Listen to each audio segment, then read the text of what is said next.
Mute. Okay. Okay, good morning, everyone. Amanda, we're good. We're live and streaming and all that. Yep. Cool. Okay, good evening, everyone. Today is Wednesday, January 10th, 2024. This is the public meeting for the Board of Zoning Appeals for the city of Albany. The public hearing agenda.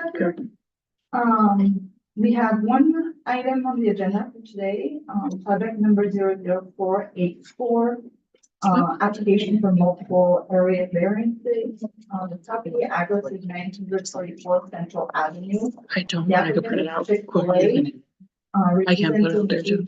Forward engineering. Okay. It's in a mixed-use community highway district, and the proposal is to erect 4 wall signs and a pre-starting sign for a new quick-serve restaurant. At this time, we will ask the applicant to come up and present the application to the board.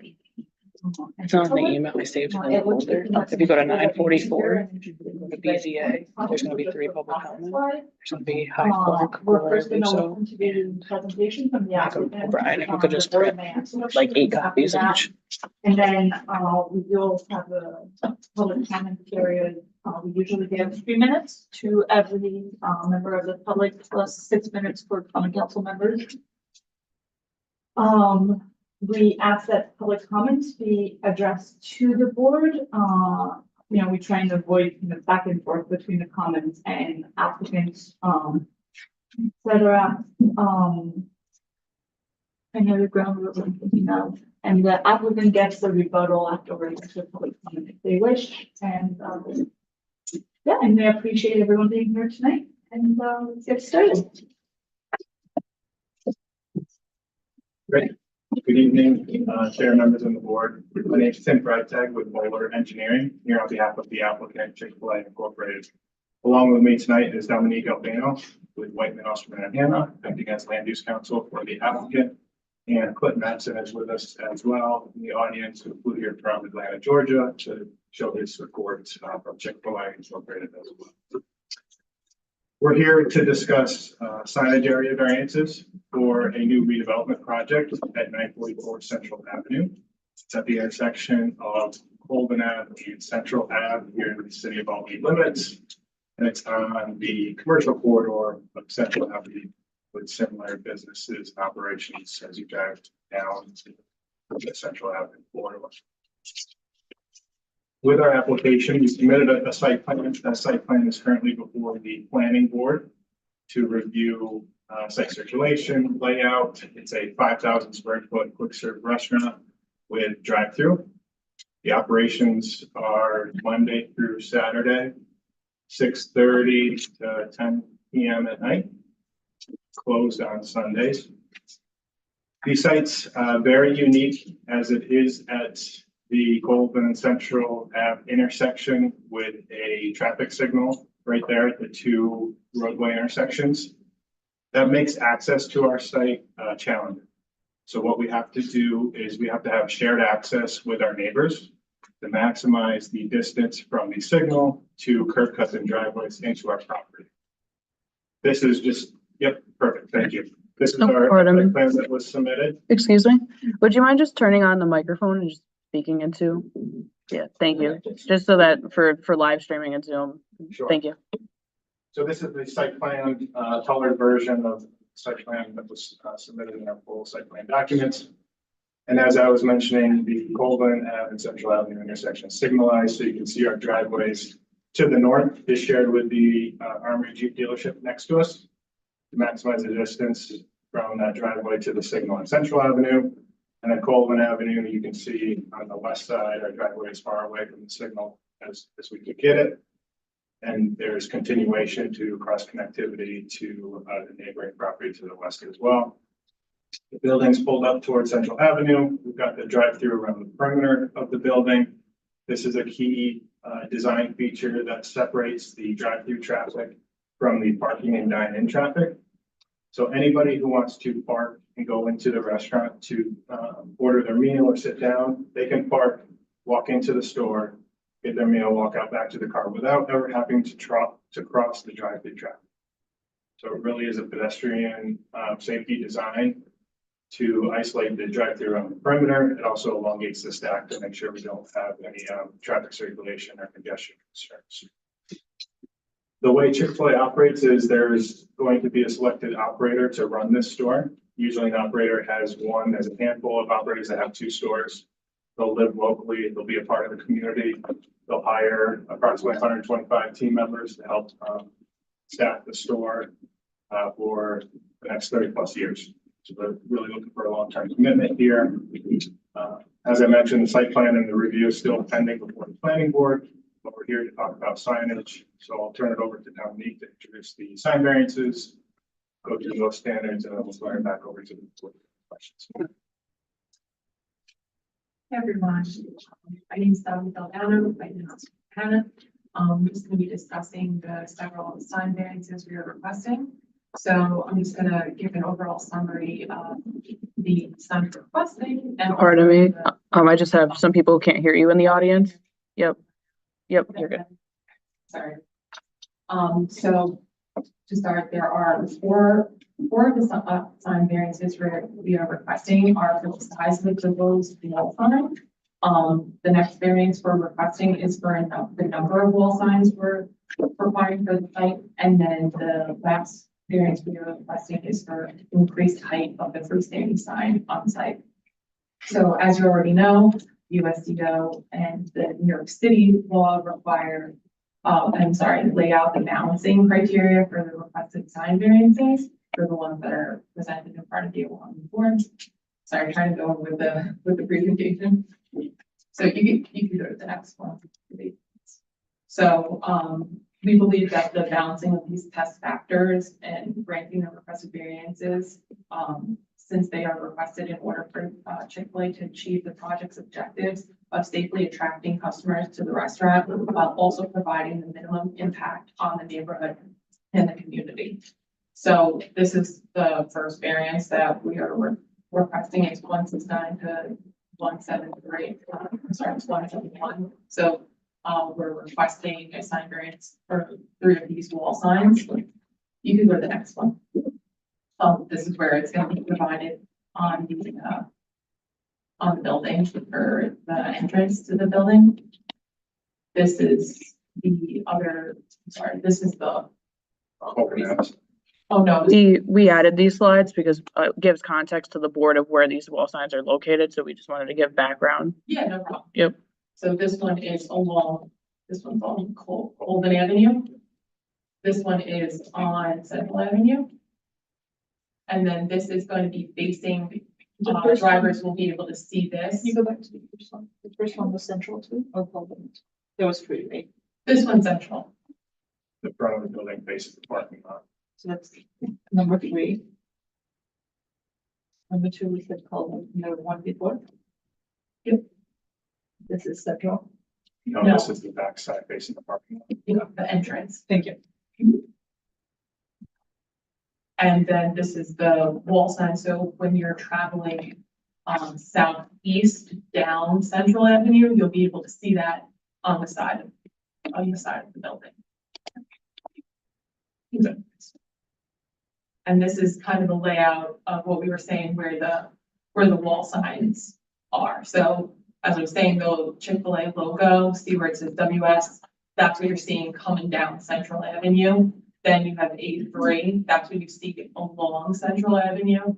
A2 is along Colvin, and A1 is the signage above the entrance that you'll see from further away coming down Colvin Avenue. Go to the next slide. And this is the freestanding sign. We're requesting a height variance for this sign. So as I was just saying, these are the area variance review criteria.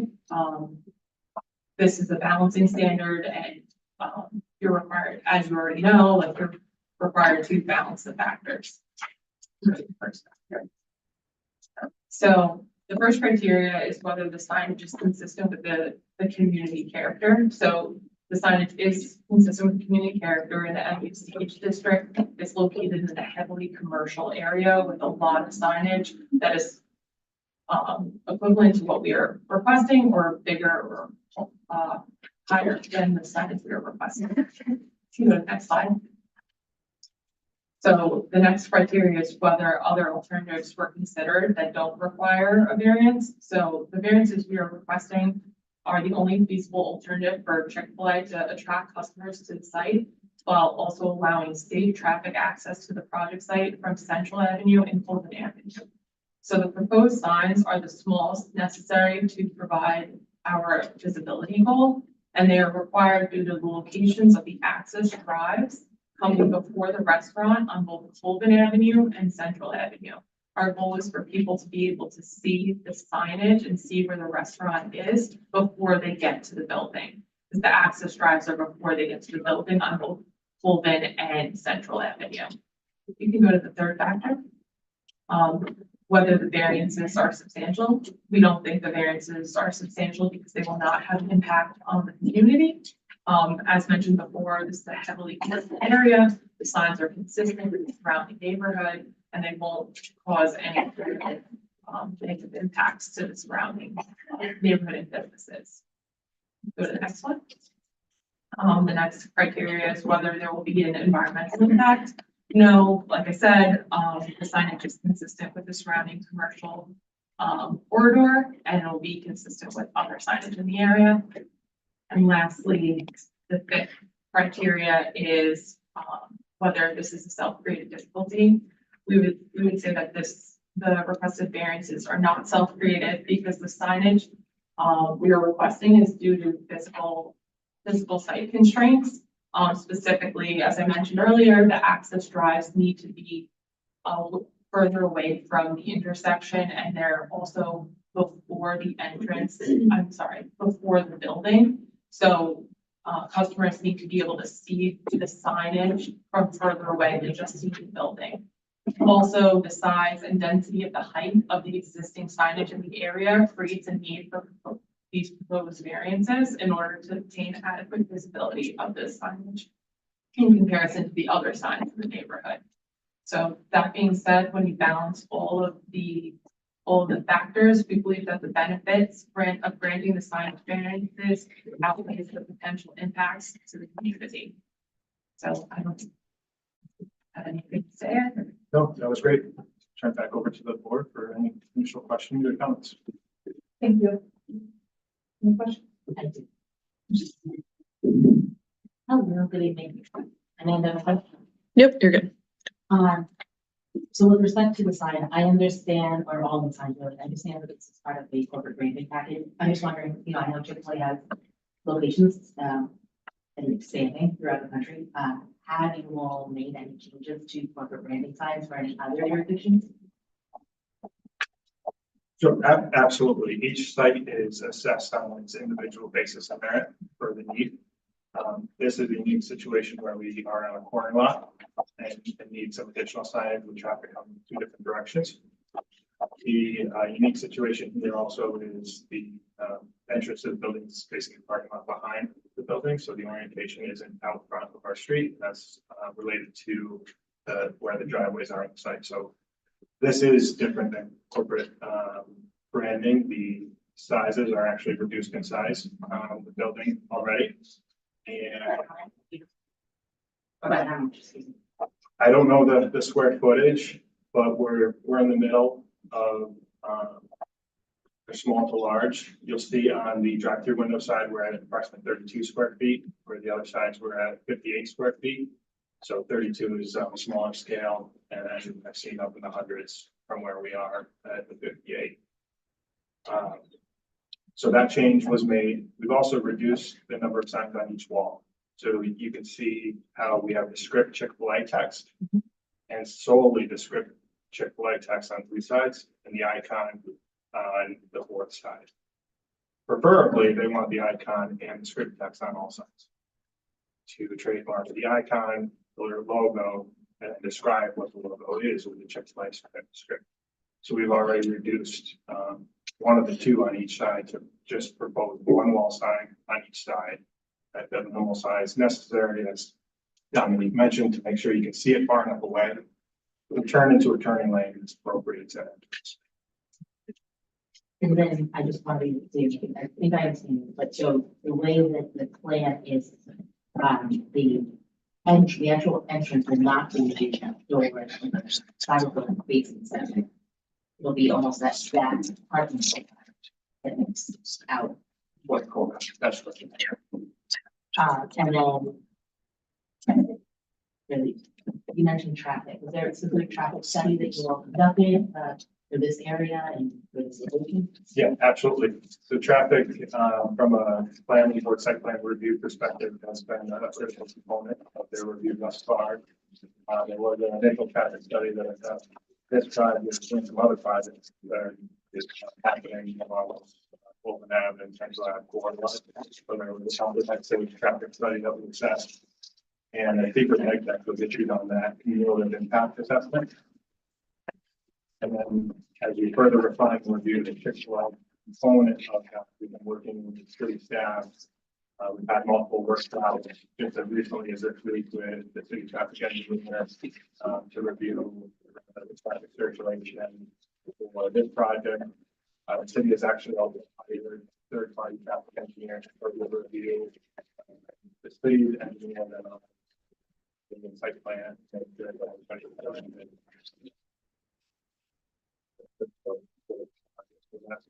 All active, like what we've done on far. We've got one round of comments that we're responding to with Creighton Manning, third party traffic engineer, to address their comments. One of the big ones is going to be a community benefit.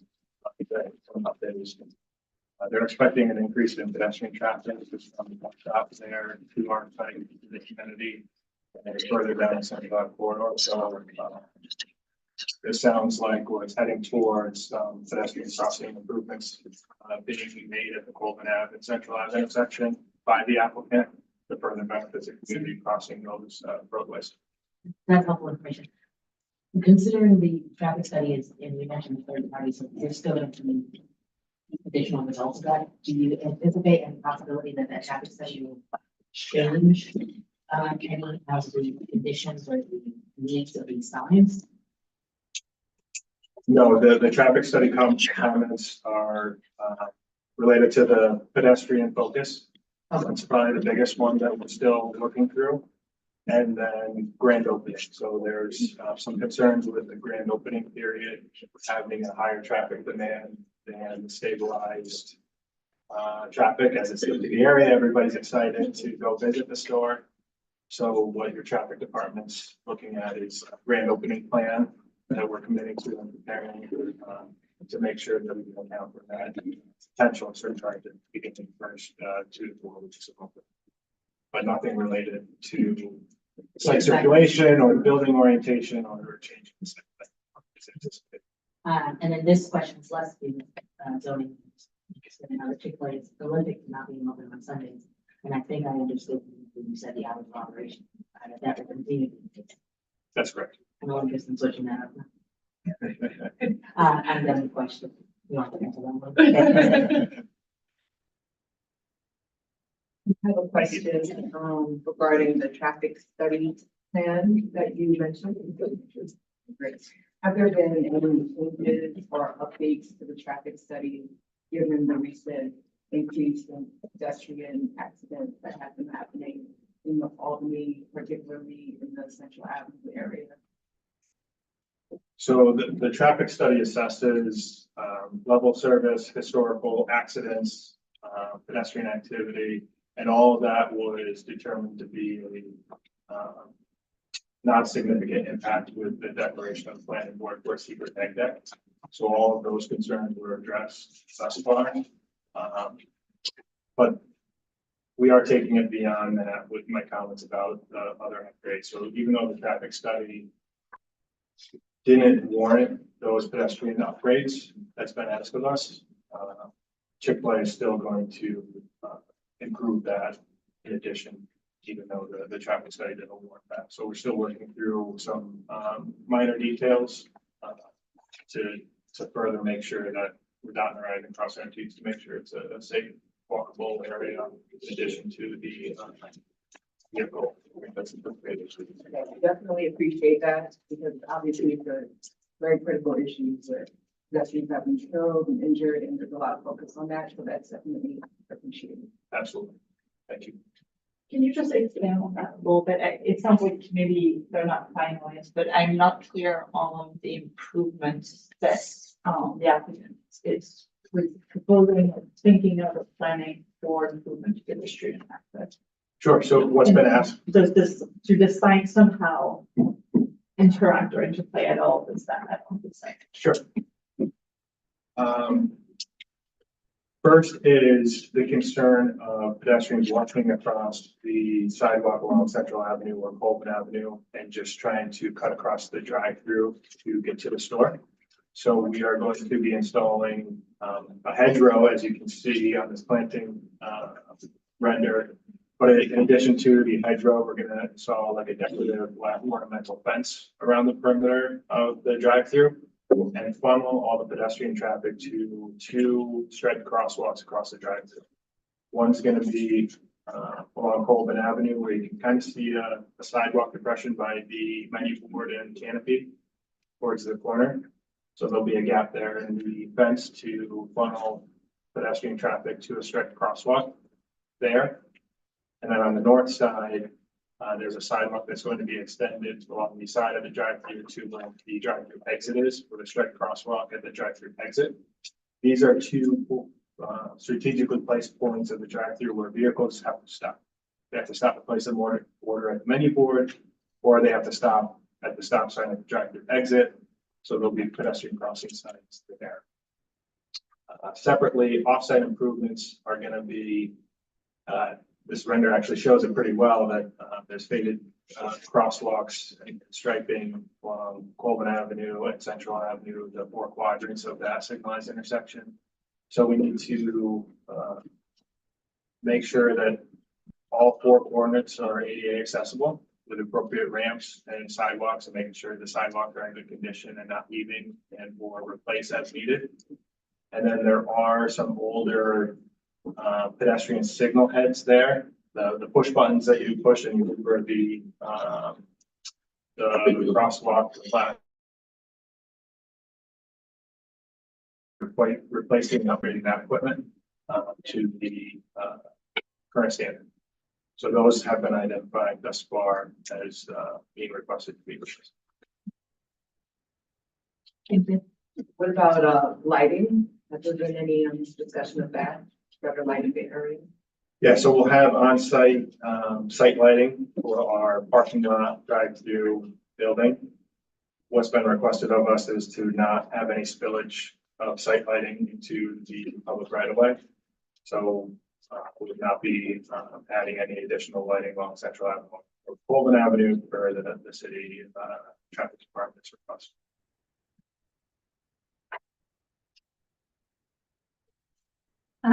Okay, I have a few questions, but I'll start with, so what are your hours of operation? Can you go through Monday through Saturday? Sure. So typical hours of operation are 6:30 a.m. to 10 p.m. Monday through Saturday. Okay. And I understand that the 4 signs will be illuminated, is that correct? They're backlit, yes. Okay. How bright in terms of like specs will they be? In comparison to site lighting, they're negligible. So, and what I mean by that is, as part of the site plan documents for site lighting of the parking lot, we prepare a photometric plan, and there's we call full candles, but there's across the entire site on that photometric plan, we analyze how intense or how bright site lighting is. And when we place the site lighting light poles, those increase those values. When you import the value of the lighting from the signage in that model, it doesn't change any look, meaning it's not contributing to any of the brightness of the parking lot or what you see at the ground. So it's not any light trespass. Are you going to be able to see it when you drive down the road? Yes, you'll be able to see it, but it's not contributing to any of the brightness of the area. So if you put the light, if you turn the light on the side of the building, it's not going to light up the side of the building. Okay, well, it's not necessarily facing that way. Right, but it's not bright enough to put off any reading levels of intensity. Okay. And you had spoken about the negative declaration under seeker for the, so there's not segmentation issues, but it's larger project, that's going on. And if I understand it correctly, between 64 and 66 Colvin and 943 Central, there's going to be a self-storage service lot, a proposed affordable housing development, and then this quick serve restaurant, Chick-fil-A. So if there's going to be a housing development right next to you, I would be concerned about there being illuminated signs, even if it's no brighter than streetlights that are outside of someone's residence. And so I know it's kind of on the spot. I'd ask the board to consider perhaps putting a condition on any kind of variance to limit the hours of operation of the illumination part of the sign to the current hours of operation of your restaurant. Because if for some reason another restaurant or another business goes in there and they have the variance for these really tall signs and then decide to illuminate them, 24 hours a day, that could be an issue for people who live next door. Okay. But And yeah, we then, don't see any concern with that. okay. And now switching gears, I'm sorry, I had like a coughing fit earlier.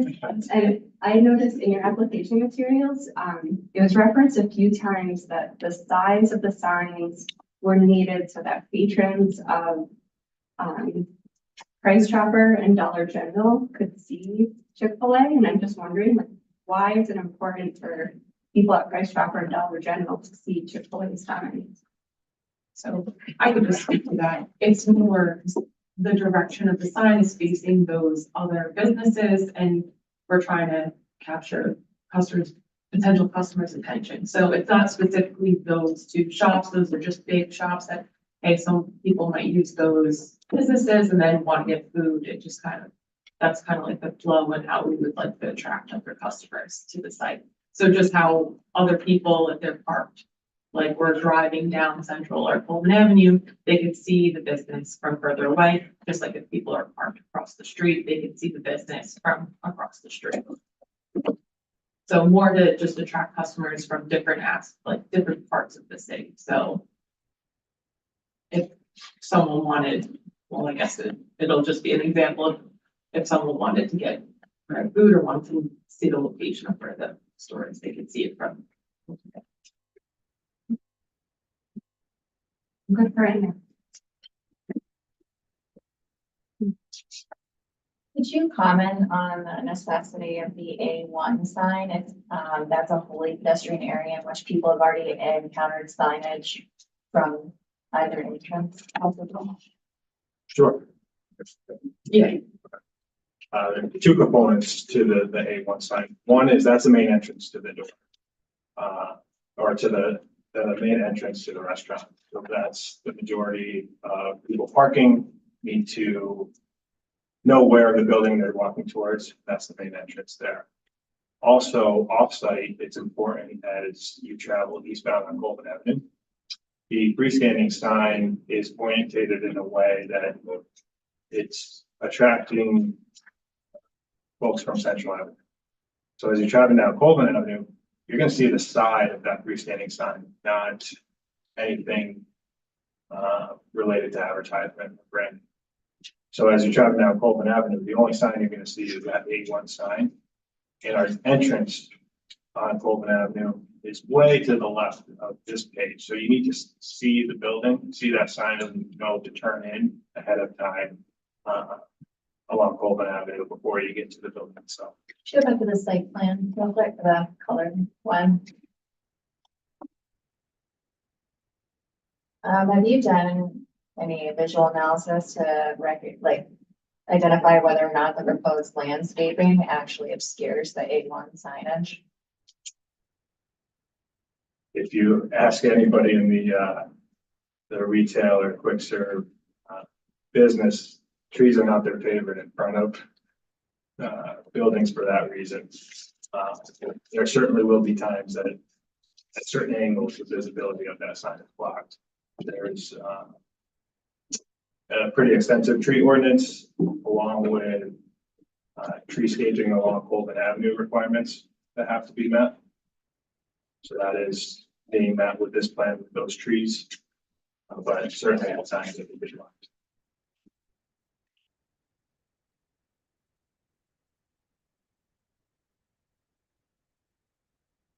What's the distance of that vehicular entrance to the front of the building? I can't see the scale on it, so that's why I'm asking you to do the work. The one on Central or? Sorry, the Colden. Oh, 240 feet is the red line. Are we able to zoom in on that, the western sideline? So from the drive-through entrance to the entrance on Colden is 125 feet. We're showing another 250 feet to the menu boards from there. And Here, that entrance is the only one off of Colden, correct? you're about 500 feet back from the signal there. And if you continue left off the page, there's another entrance over there to shared access with the neighbor of the storage unit and perspective. Project. Yeah, the reason I'm asking is I'm just sort of without sort of a rent, like 3D rendering, I'm sort of trying to grasp what the actual visibility coming down Colvin is. To be like, oh, I want to turn left to go to Chick-fil-A, if you're depending on the angle of the sign that's on building facade there for A1. That's why. Yeah, certainly another option that we have is directional signage. We can do low to the grade directional signage at that driveway to help try to get cars directed into that driveway ahead of time. If we want to make sure that more cars can see it appropriately. And the applicant would love another monument sign over there if it made sense. We were just trying to reduce the amount of signage as much as possible.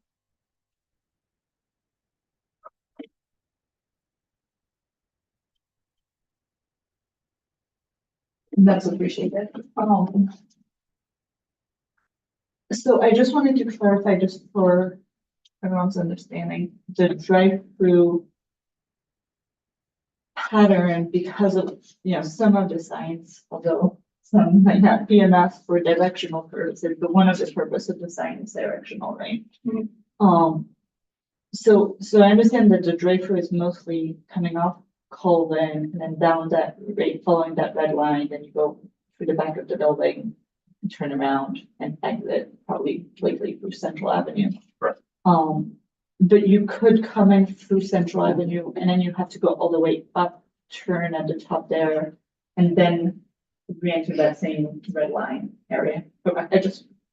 Yes, and we are with the advisement of the traffic department adding additional directional signage on site to help navigate that perimeter movement. If you come in on Central, you go to the back of the parking field and then further south, but also for egressing traffic too. They want to make sure that we can appropriately sign and navigate the traffic leaving the site to the proper entrance as the Central Avenue driveway. The out right now is a full movement out, but that's been asked to be restricted to a right out one. So that'll be a right out one. But you can't make the run. You can go back in front of the building, basically trying to be open. So when you're exiting the drive-through, you have to make that right. And then make that right also. Or I guess you could make, yeah, you could go back up all the way. That's right. You can't come back in front. You can't make a left and drive in front of the building. You could, if you needed to park and go inside, you could certainly navigate back into the parking lot. But the intent here and the signage that's going to be added to promote circulation for egress traffic is coming out of the drive-through. We want you to take that first right. And then you could take the right out to Central, or we're going to have signage in the median between us and the Armory that says, if you want to head southbound on Central, take the left here, navigate over to the Colvin Avenue driveway and get out to the city.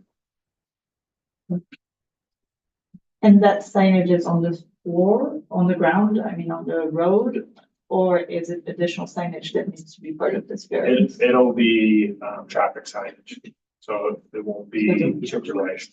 I just heard more sign than Sure, not part right. of the variance.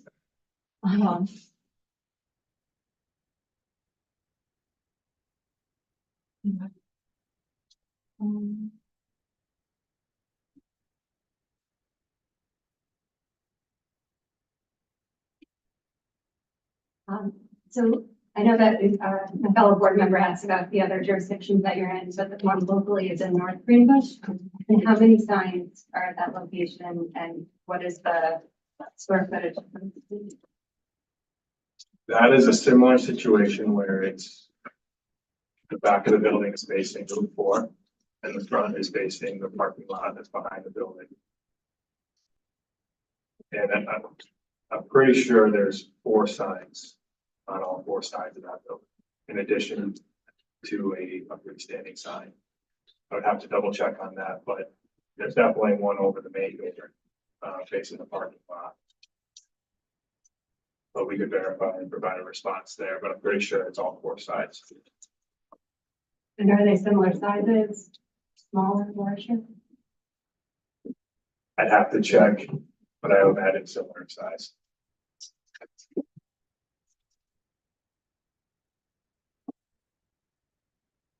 I don't have any further questions for the applicant. Anyone else? Okay. I've got one, real quick. Janet talked to Sean about the freestanding sign height. Can you comment, on the adjacent businesses and the height of their signs and the necessity of height? I can take a shot. You fill in the blanks, okay? Sure, so you may recall this site was part of the Armory garage and dealership. There was a similar size sign here. I think recently, earlier this year, it was just taken down to prep for this project or the redevelopment project of a similar sign in the area. Driving by this site 10 years ago, they used to lift trucks up 40 feet in the air and advertise the trucks on a lift scale too. They'll certainly do lower than that. But if you look across the street, you've got Westgate and Home Depot. Those are 60 footers, huge monster signs. If you go down the corridor, the majority of signs are pylon. They're all in the 20, if not taller range. Some of the newer signs, the Jeep dealership, the renovation at Hyundai Leah, those are similar height signs, but they're actually monument style. So they're the full panel all the way down to the ground versus the full with just the logo or the emblem at the top. We looked at doing that, seeing that that was some of the newer development along the corridor was the monument style versus the pylon here. It just doesn't work for our location being at the signalized intersection corner. We want to keep the visibility of that first 10 feet of the sign free and clear. So all you see is the pole and not just a big blank wall that would block visibility for any vehicles navigating that intersection of Central Avenue corridor or in Colvin. So we certainly want to be up in the air and over that 10-foot visibility at that corner.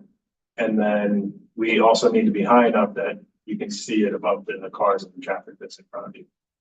But going down that corridor, we're on the lower scale of height.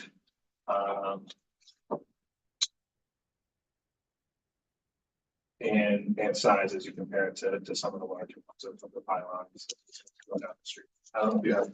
Yeah, examples just of- some examples, and we provided like a sign, like some photos of the site, like in nearby properties. Some of those larger signs that are taller include Albany, Davis Discount Tire, Midas, AutoZone, Lexington Vacuum, and as you mentioned, the automobile and truck dealerships, and then also Morgan's Furniture and Chevrolet, which Chevrolet is a bit further down centrally, but just in relation to the other sides in the area.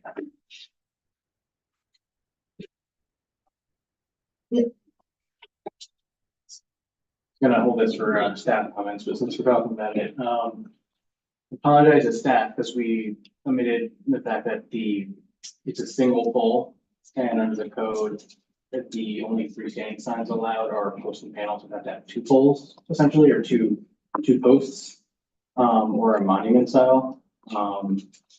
So in this case, just a single pole would classify as a full sign, where the code is not permitted. Apologize for not calling that out earlier when the initial sign package came in, but I mean, if you're looking to keep it as close to as what's proposed, another post would suffice, and change it to a post and panel sign under the code's definition. Oh, sorry. I'll let you go. Sure. I was gonna say, we could certainly accommodate the 2 poles, if I understand that right. Rather than having 1 pole centered on the sign, you'd have 2 poles towards each edge. Correct. Yeah. I would say that would be favorable here from my concern with the monument style of having that wide of a wall all the way down to the ground, given at this intersection with Colvin and Central. That's just my initial thought on that. But thanks for bringing that. Yeah, I would just say in terms of this location, generally what we lean towards with high volume of traffic is to have either a very short sign that you can see over, or a sign that's raised up, more like the post panel. First question, will that require any change to our decisions tonight? No, because the variance they're seeking for that sign is just for the height, so wouldn't change the type. I mean, they wanted to keep it as a single pole. Unfortunately, they would have to return for variance for a pole sign specifically, but I guess posing it to the applicant if they're open to making an adjustment to adding a second post to it. So I would say it sounds like we should make that clear in whatever decision on the height. Well, my question is, does adding a second post change anything engineering wise? Like, are there any new utilities would run into installing a sign or anything that outright? No utilities, but structurally, it'll be a different design, but as long as we stay within the square footage of the signage and the height, I don't think it changes to Avi's point, the action item that this board's considering. It's the height. Quick, I have a question for you, possible. The lovely entrepreneur, I'm forgetting from Whiteman, named several other businesses along that corridor that have larger signs. Do you have any information about when those signs were approved and whether they were prior to the effective date of the USDO? Some of them were, I can get into that on staff comments. I know I have it somewhere in here. A couple of them, I believe, at least 3 variances were granted since 2021 for sign height, and they range from 20 feet. I think it's 20 and 30, and there might be one for 35 feet. Okay. So we can, I mean, I'm totally fine to wait to get that. I just.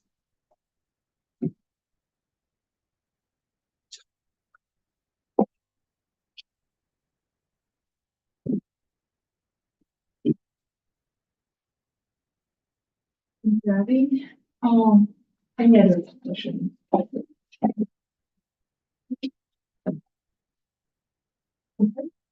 thank you. You can sit back into the sitting area. And we have a couple of people lined up for public comments, a couple of written comments were also provided. I don't know if those people are here tonight as well. Yeah. I'm Harold Carmen, 162 Restaurant Street. All of the AAA variances describe the size and the respective size parameters as necessary for it to compete with the other stores and signs in the area. In order to obtain the visibility for its restaurant that is critical to its success, because there's no other feasible method for Chick-fil-A to achieve the objective. Specifically, AB 0174 requests a 20-foot freestanding sign to be consistent with neighboring signs for available made that spiders and others. The request to have a 20-foot sign instead of 8 feet seems like overkill, 2.5 times the zoning height. Perhaps Chick-fil-A should install a shorter sign that will stand out and not compete with these others in their quest to attract customers. When I saw the Chick-fil-A request for 6 variances, I thought about why businesses have signs. From a marketing perspective, I understand they want to build brand awareness, attract customers, gain a competitive advantage, and increase revenue. I did some research and found in the 2022 Statista survey, Chick-fil-A had 92% brand awareness. I don't frequent fast food restaurants, and even I am familiar with Chick-fil-A. They dominate the competition. The dominance helped them achieve 18.8 billion in revenue in 2022, trailing only McDonald's and Starbucks. Since Chick-fil-A already dominates the market, I'm unclear what specific benefit will be gained by requesting all these variances. Therefore, I don't believe they are warranted and should be denied. Specifically, again, zoning rules are put in place for a reason. Our neighborhood does not need more visual pollution along Central Avenue. Due to Chick-fil-A's corporate incompetence in seeking site locations and investigating zoning requirements, should our neighborhood and city suffer as a result?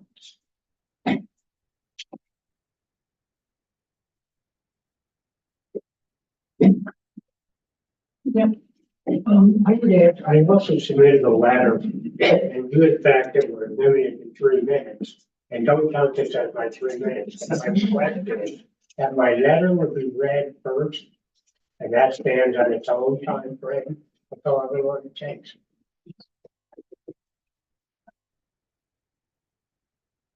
Actually, I'll just put it up here.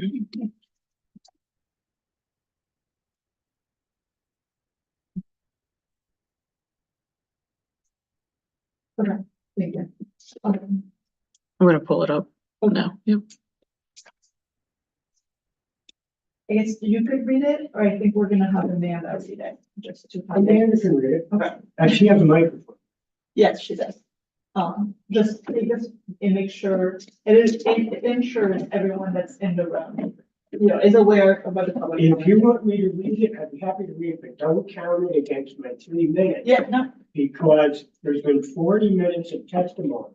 Sure. I If you, think requires a certain amount of rebuttal, and to be limited to 3 minutes is impossible. if you feel comfortable reading it, we won't count it toward your 3 minutes if you want to come up and read it. And the reading will not count.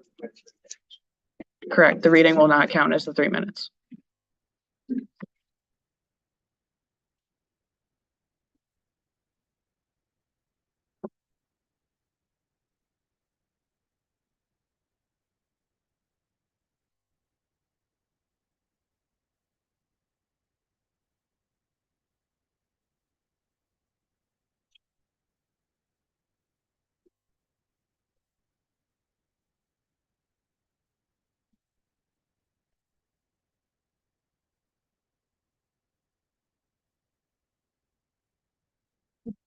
Thank you. My name is Michael O'Brien. I live at 33 Danker Avenue, New York. That's in the letterhead. The letter is addressed Reed Garland, 944 Central Avenue, Chick-fil-A, ZBA hearing January 10th, 2024. The property owners are seeking the following variances. I'm not going to read those because they're well into your record. The owner wants a total of 6 signs that will each be 26.85 square feet larger than the zoning allows for the location. An increase in 26.85 square feet would create signs approximately 5 feet 4 inches longer for length and width if it's a square sign. That is a much larger sign than what zoning allows for, 84% larger. Central Avenue is an approximately 3-mile commercial avenue. The owner's property at 944 Central Avenue is in the western 3rd mile of Central Avenue. There are already numerous and diverse restaurants on Central Avenue, as noted in a recent WAMC media coverage, a copy of which I have attached to my correspondence. There is no other restaurant with the amount and size of signage. I know there's no other restaurant, and that's what we're looking at. Not auto dealerships, not Albany, restaurant signage, with the amount and size of signage that this owner is seeking. The largest restaurant on Central Avenue, the Gateway Diner, sits right across the street from 944 Central Avenue.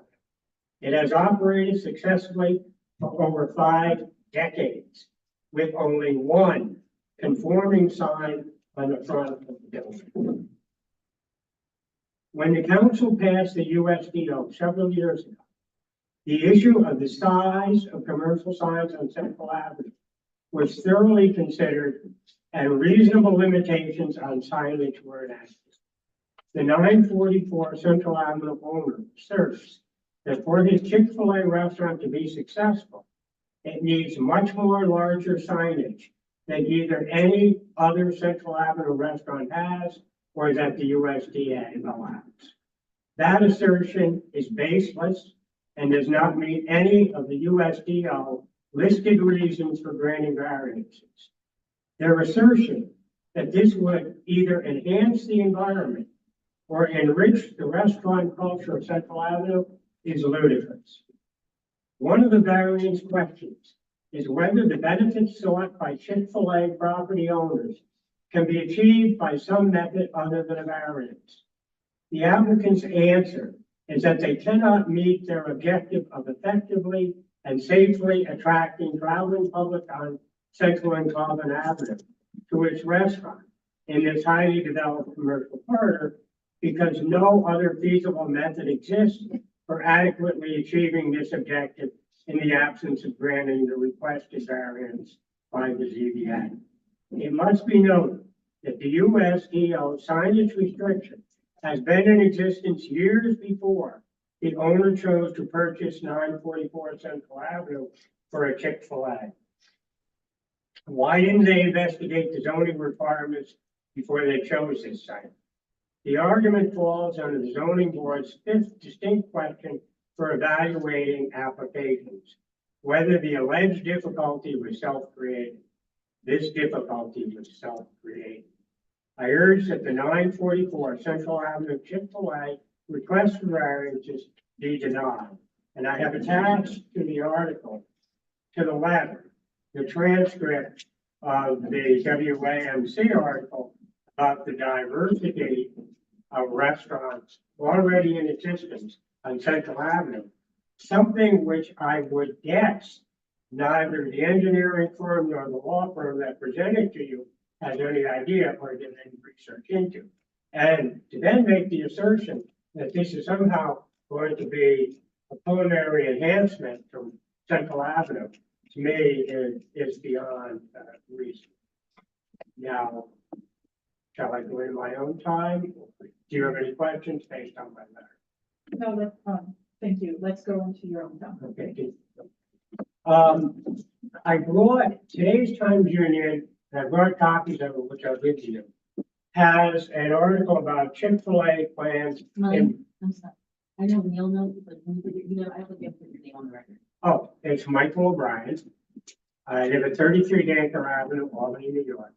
I am also the Upper Washington Avenue Neighborhood Association president, and I will begin by noting that never has Chick-fil-A or any of the proponents for this restaurant ever approached our neighborhood association. What we were approached by was the apartment developer. And I would also note that there apparently is very little communication between the apartment developer and this developer. Because when we sat in our meetings, Mr. Hirschberg had drawn right by where your Calvin Avenue entrance and exit is, had drawn a crosswalk for the pedestrians from the apartment house so they could get to Hannaford Plaza easier. So obviously they have to talk to each other. And to then state that a traffic plan has already been considered, it has not. In fact, that Mr. Hirschberg himself admitted to that. And I would note that the document showed that the DOT traffic survey done in 2019 had over 12,000 cars a day on Calvin Avenue and over 24,000 cars a day on Central Avenue. When that survey was done, Armory Garage was off that property. The only thing contributing cars on that site was one gas station. Now they want to have an apartment at 60 Calvin, an apartment at 64 Calvin, a self-storage facility, and a Chick-fil-A. So even the 12,000 a day is a miscount and undercount. So to say that that's all been resolved is not true. I also wanted to note that, well, first of all, I am inviting them to talk to our neighborhood. I think that that's a fair minimum of a starter for a project that's going to complicate traffic so much. And by the way, the Times Union notes that the Brunswick Planning Board is probably going to require a whole new traffic exit lane on Route 7 over in Brunswick. So there's not room enough to do that on Central Avenue. And I noticed he had the traffic wanting to go back to Central Avenue, making a left-hand turn onto Colvin Avenue. That is backed up to the traffic light. They won't be able to make a left-hand turn. They're going to be sitting there blocking the traffic that's coming the other way. So there's very poor consideration that has gone thus far, and I appreciate the very good questions which you folks asked, which were not answered other than some comments like, we're pretty sure, or we imagine a similar size on some of those others. I think they should come more prepared. I think they should do some homework with the neighborhood, which they apparently never saw fit to do. Although I'm inviting you, please come to our meeting and be more prepared and show some consideration to the neighborhood. We do already have a vibrant restaurant culture, which you should make yourself aware of. And I know they had 40 minutes, and we have 3. And I leave these for you. It would have required far less effort to take content.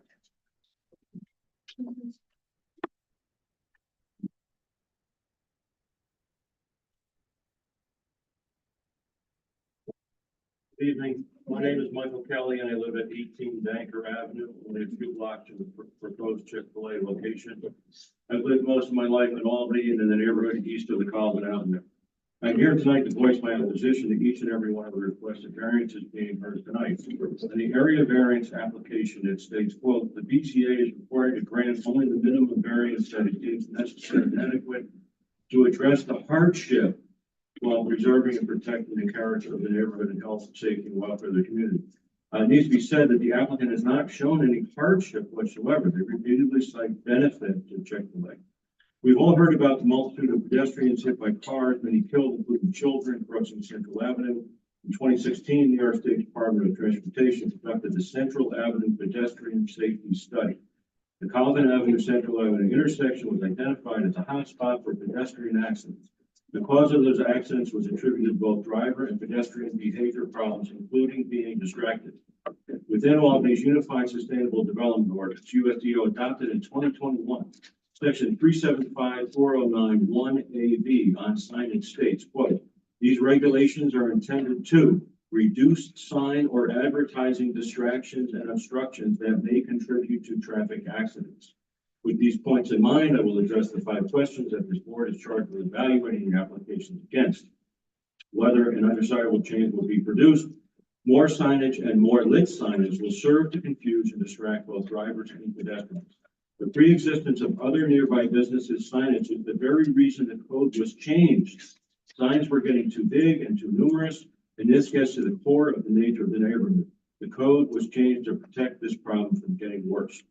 2, whether the benefits sought by the applicant can be achieved by some method feasible for the applicant to pursue. Famous national chain should not require extra signage to, quote, effectively and safely attract customers. Locals know exactly where the restaurant is. Non-locals will likely be navigating by Google Maps. 3, whether the requested variance is substantial. It is hugely substantial any way you slice it. The excess in size and the redundancy in number guaranteed neither efficacy nor safety in attracting customers. The excesses requested are simply advertising. 4, whether the requested variance will have an adverse effect or an impact on the physical blah, blah, blah. More signage and more lighting will be more distracting for both drivers and pedestrians around an intersection that has already been shown to be particularly dangerous. It is as simple as that. Whether the alleged difficulty was self-created. It takes a willing suspension of disbelief to think this is not self-created. The present zoning ordinance has been in effect since 2021, long before the applicant's acquisition of the property. This is clearly a case of the applicant throwing their wish list of benefits, again, not hardships, or more likely more than their wish list to accommodate some compromise, against the wall to see how much of it will stick. 10 more seconds. Please deny each and every one of these variance applications. The current zoning ordinance is in place for a reason. I think that they get the grace period, correct? Do they? Can they get a grace period? I have one more sentence. It's finished. If every new entry into the area feels the need to have signage that directly competes with the existing signage, we might as well toss the ordinance out the window. Thank you.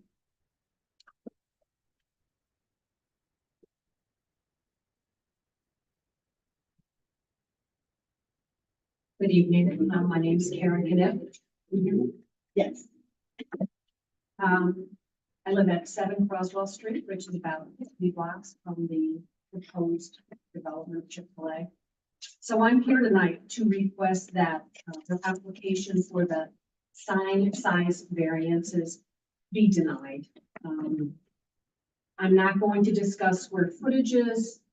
The rest of the speakers have addressed that, and specifically, I want to direct you to a letter that was sent by Gloria Russo.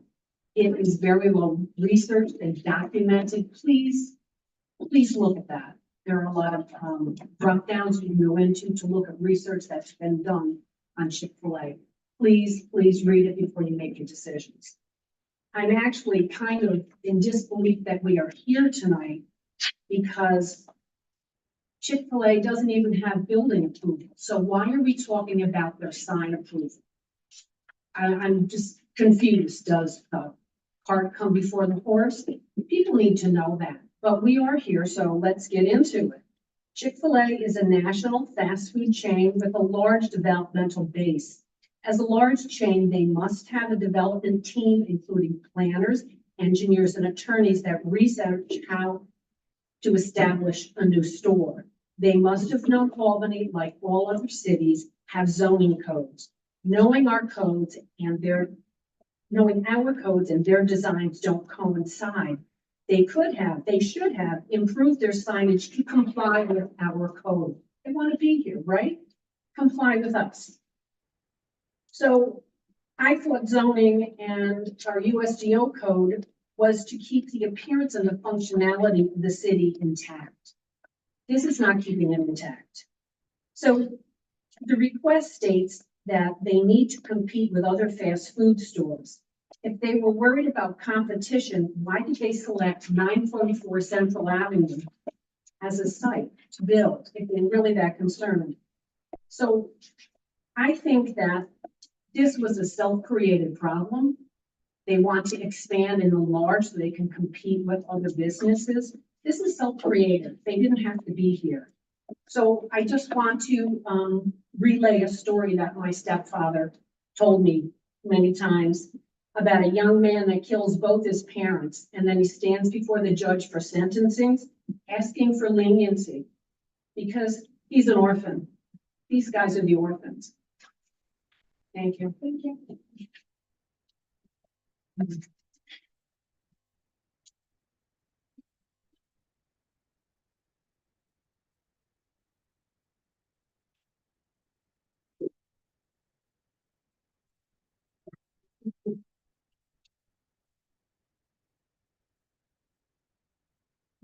I think that's everyone who signed up for tonight. Anyone else?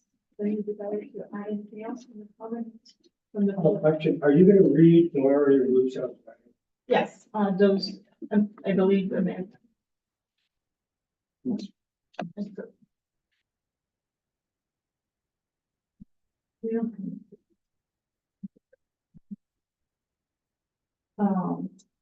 I think Amanda can read them, the two written comments we received.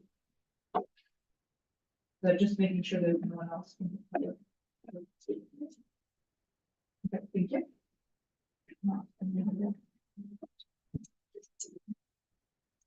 Yep, I'm just gonna get a version pulled up for me as well.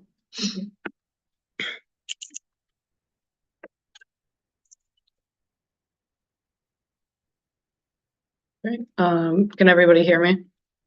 Yes. Okay. Okay. Let's see here. To the planning board. I would like to express my concerns about the proposed Chick-fil-A at 64 Colvin Avenue, Albany, New York. A major concern is the volume of increased traffic and consequent negative impacts of said traffic that will occur if this project is approved. CFAs are Chick-fil-A's are known to increase traffic at their locations. 2 reports state the following. There's a hyperlink here. We consider the design of the drive-through lanes of a fast food restaurant, Chick-fil-A, a well-known restaurant chain specializing in chicken sandwiches and related products. We focus on the drive-through congestion for the following reasons. The majority of Chick-fil-A revenue is from drive-through orders. Due to the high demand and limited space, drive-through lanes are often very congested, resulting in slow services and long car lines. Service delays potentially lead to customer abandonment, i.e. lost sales. The car line congestion may cause severe traffic problems, including collisions and pedestrian injuries. The massive car lines were reported to stretch into streets and parking lots regularly, blocking entrances to neighborhood businesses. And then there's a link to a news story, July 27, 2023. Chick-fil-A has some of the longest lines of all the fast food players. While this is a testament to its popularity, it can be frustrating for customers, and it is also disliked by nearby retailers and by property owners/managers because of the congestion it causes. CFA plans to double takeout lanes able to accommodate 50 vehicles. Based on the above traffic studies of vehicular congestion at CFAs, the addition of vehicle exhaust from these idling vehicles into the atmosphere will have an impact on the local air quality. In addition, the impact of CFA's traffic will exacerbate the additional traffic from the proposed Vecino apartment building complex on Colvin Avenue. The Colvin and Central intersection will be congested from CFA customers waiting online and will negatively impact the already existing bottleneck by the CDTA bus stop at that corner. Currently, there is no shoulder and no bus lane for eastbound traffic on Central Ave. This additional congestion will increase traffic on Albany Ave south from Central to Lincoln Ave to allow drivers to avoid Central and Colvin. Albany Avenue has an elementary school and should not become a thoroughfare for drivers trying to avoid the bottleneck of Central and Colvin. CFA's responses to area variance 169, 170, 171, 172, 173, and 174, in which they seek variance approval for their signage designs, which are not in compliance with the city's USDO, describe the signs and their respective size parameters as necessary for CFA to compete with the other stores and signs in the area in order to, quote, obtain the visibility for its restaurant that is critical to its success, because there is no other feasible method for CFA to achieve its objective of effectively and safely attracting customers due to the competitive commercial signage along Central Avenue, quote. Why didn't CFA choose another location if they thought this site had too much competitive commercial signage, and why didn't they perform due diligence regarding Albany's USDO requirements? One of the variance questions is, quote, whether the benefit sought by CFA can be achieved by some method feasible for CFA to pursue other than a variance, quote. CFA's answer is that, quote, they cannot meet their objective of effectively and safely attracting the traveling public on Colvin Avenue to its restaurant in this highly developed commercial corridor because no other feasible methods exist for adequately achieving this objective in the absence of the granting of the requested variance by the ZBA. Again, why didn't they investigate the zoning requirements before they chose this site? How foolish and short-sighted for CFA to not have investigated this site's location more thoroughly. CFA's argument falls under the zoning board's 5th district distinct question for evaluating variance applications, whether the alleged difficulty was self-created. This difficulty was self-created because CFA chose an inappropriate location. In addition, CFA wants signs on all 4 sides of the building so drivers could see the restaurant from either direction on both Colvin and Central Avenues. The zoning code is for 2, but due to the constraints of Colvin and Central intersection, CFA wants 4 signs to allow drivers to access their driveways. Why didn't CFA look for a site with less physical constraints for their drive-through restaurant? Again, this is self-serving. The area variances all state that the construction of the new CFA on this site, quote, will greatly improve physical and environmental conditions in the neighborhood with a new desirable restaurant and drive-through, quote. In addition, CFA states that the project will contribute to direct and indirect benefits to the physical and environmental conditions of the surrounding neighborhood. I do not agree with either of those statements. I am concerned about the impact on traffic congestion, greater vehicular exhaust polluting the air, more commercial sign pollution, and that the quantity of vehicular and pedestrian vehicular accidents will increase due to the increase in traffic from CFA's proposed restaurant at this already congested location. Therefore, I do not condone this project, and I respectfully request that the planning board seriously consider denying this application. Thank you. Sincerely, Gloria G. Russo, 19 Verplank Street, Albany, New York, 12206.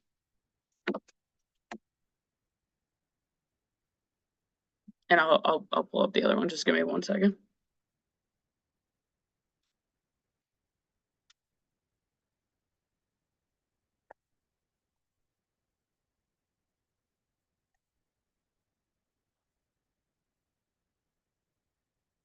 Okay.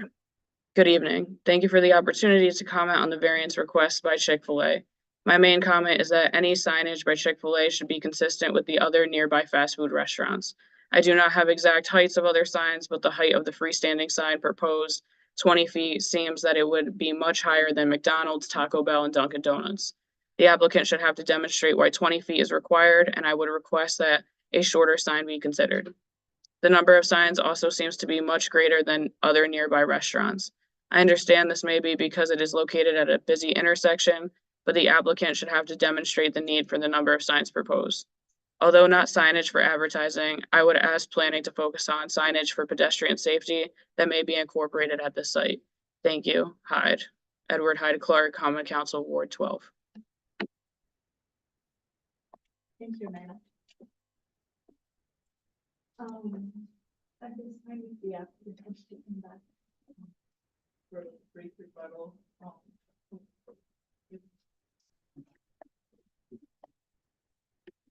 Usually keep it brief. If we want to add anything, we may have to change.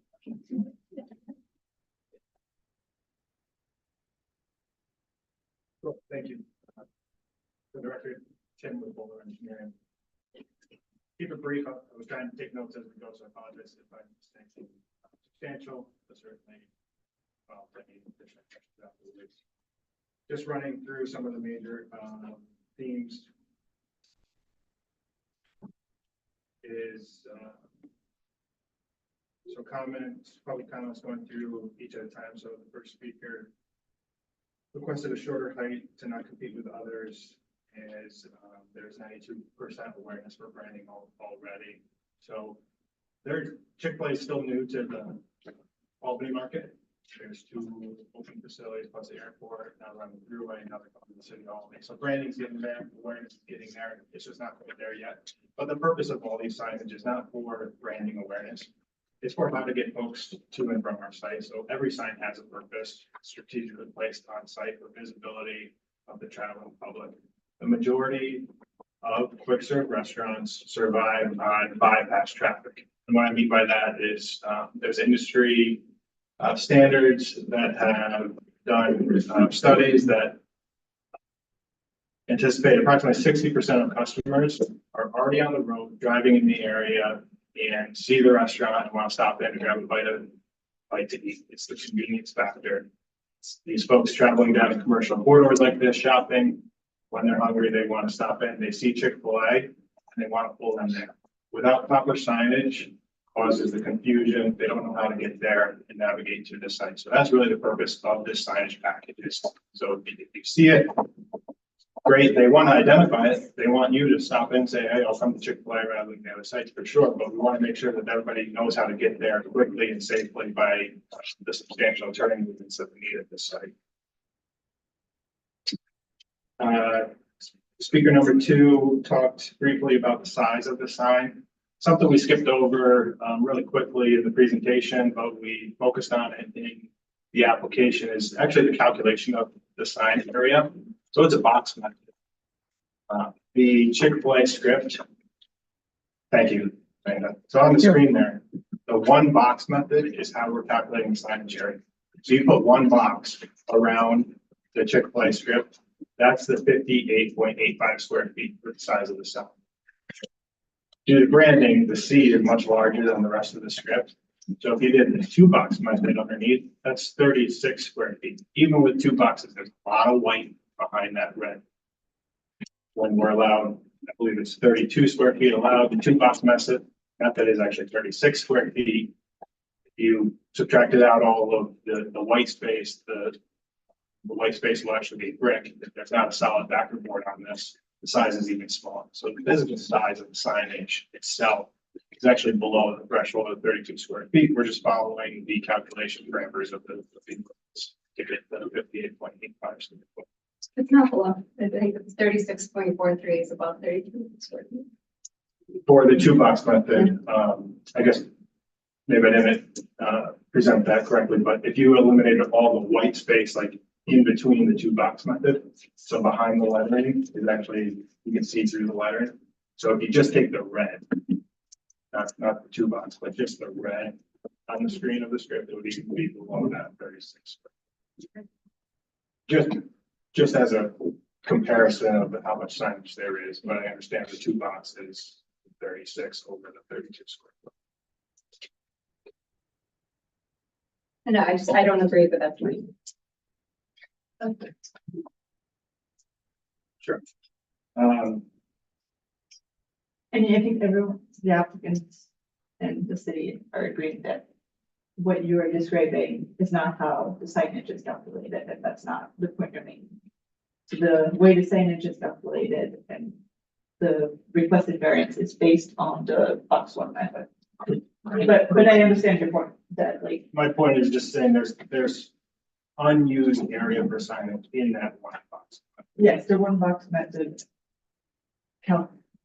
takes into account additional space that you're saying is not actually signage, just, you know, your letters are within, but per the regulations, for the policies, the box one method is how it's calculated. So that's your request, right? In the end, it's based on the That was box. just. Yeah.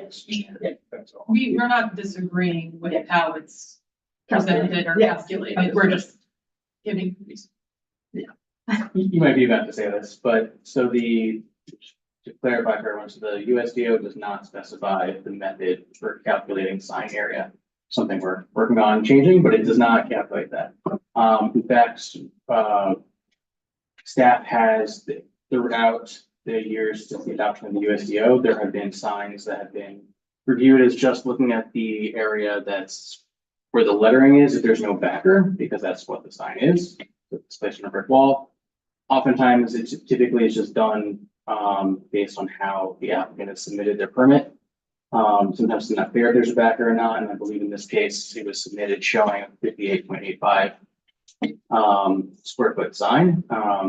But there have also been applications that would submit it with a different calculation of like the two box method that you see on the bottom left. So I would suggest that since it's open, that the BZA can kind of make that interpretation on how they want to define the sign area here.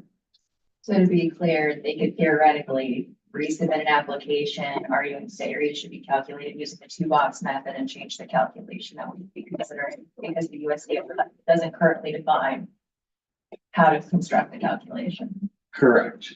I think there would be some merit to that just based on the fact that there have been applications viewed as such, but my recommendation would be that the BZA take that into account and make that part of any findings, one way or the other. But so maybe I'm just like not, because I feel like I'm hearing two different things, but even with the two box method, it still is 36.43 square feet. But he's saying there's a preferred method. Correct. Okay. If you were to just, so really there's nothing behind The third method. where the red is. It's the channel lettering essentially, right? That's being placed directly on the building. So there's nothing behind it. Oftentimes what we see is a sign that has, it's being placed on something behind it essentially. In this case, it's just the lettering that's going straight onto it. Each letter is being. No, So if yeah, you're they looking just at not what the on the actual screen. sign area is. Yeah, no, it's not on the Yeah. screen. I think that's the point he's making and adding right now is that that based on the calculation of box number 2, he's saying, that if you measured only the letters, it would be smaller than what's in box number 2, which may take you into an area that you're maybe meeting the requirements. Maybe, you haven't calculated that, right? or the substantial, like the size of variance we're giving, if we were using, say, if we were granted a variance under box 2 method, the variance would be significantly smaller because there's so much square footage difference based on the calculation. Yeah, thank you for breaking that down. Can I see it on the wall? Yeah, the signage package is good because it illustrates what it looks like on the actual facade. Yeah. So if you took a calculation of just the red, it would be under the 32 square foot threshold. You know that, or you're assuming that? It would be under there because with the 2 box method, it's 36 square foot. If you took out all that white space, it would be 32. And our argument was justifying that the request isn't substantial. We were being conservative with the 1 box method of saying it depends on how this board wants to look at that area. My point was, we don't believe it's substantial because if we did subtract out of all of that white space, it would be. It's something I'd encourage you to do if we don't make a decision on this case tonight. This is something in your application package with essentially alternative 3 for how it's calculated. And saying only the red stuff, only the content of the sign, consists of red stuff and it adds up to X square foot. Just to document it rather than like a verbal. Sure, and the obvious point, it might warrant a further discussion internally with the city because the determination of our application might be binding for the future. So it's the code is looking to be amended for how that calculation should be. We can kind of use this data as backup for whether the variance is granted or not, but maybe not necessarily making a firm decision on we're going to calculate it this way for all projects. Just a note there.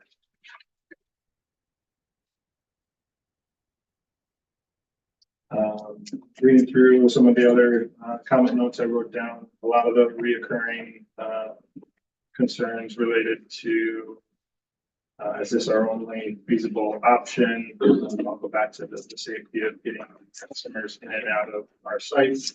We have little driveways immediately in front of our corner because of the proximity to the signalized intersection. So we got to really make sure everybody knows where we are and how to get there.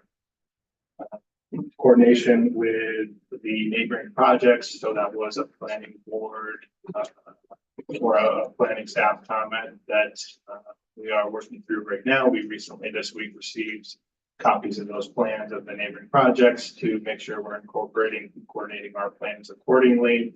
And we also are looking at increasing pedestrian connectivity between those projects and ours. So the planning board will see that as the project moves forward.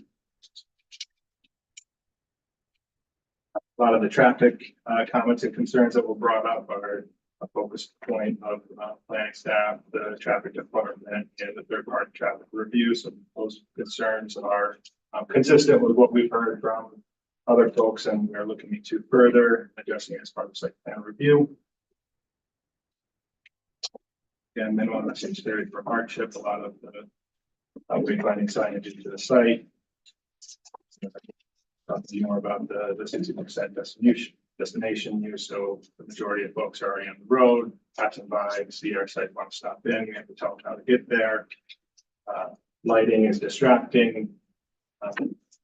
Goes back to the site plan review comments we got. There's no stability of off-site lighting.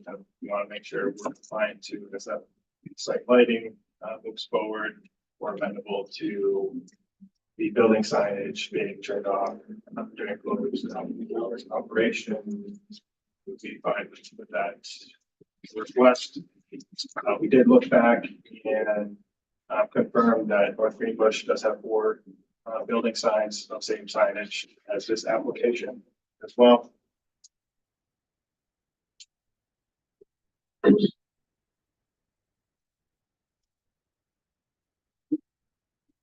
That you need wide variances now. The question versus once we have a building permit. Yep, so this is seeking BZA approval is required for site plan approval and can move forward with the plan as a whole before the planning board. But I also, something else I just wanted to address that I was just reminded of. Tim had the opportunity today to drive through the area and look at the other signage for the fast food restaurants in the area.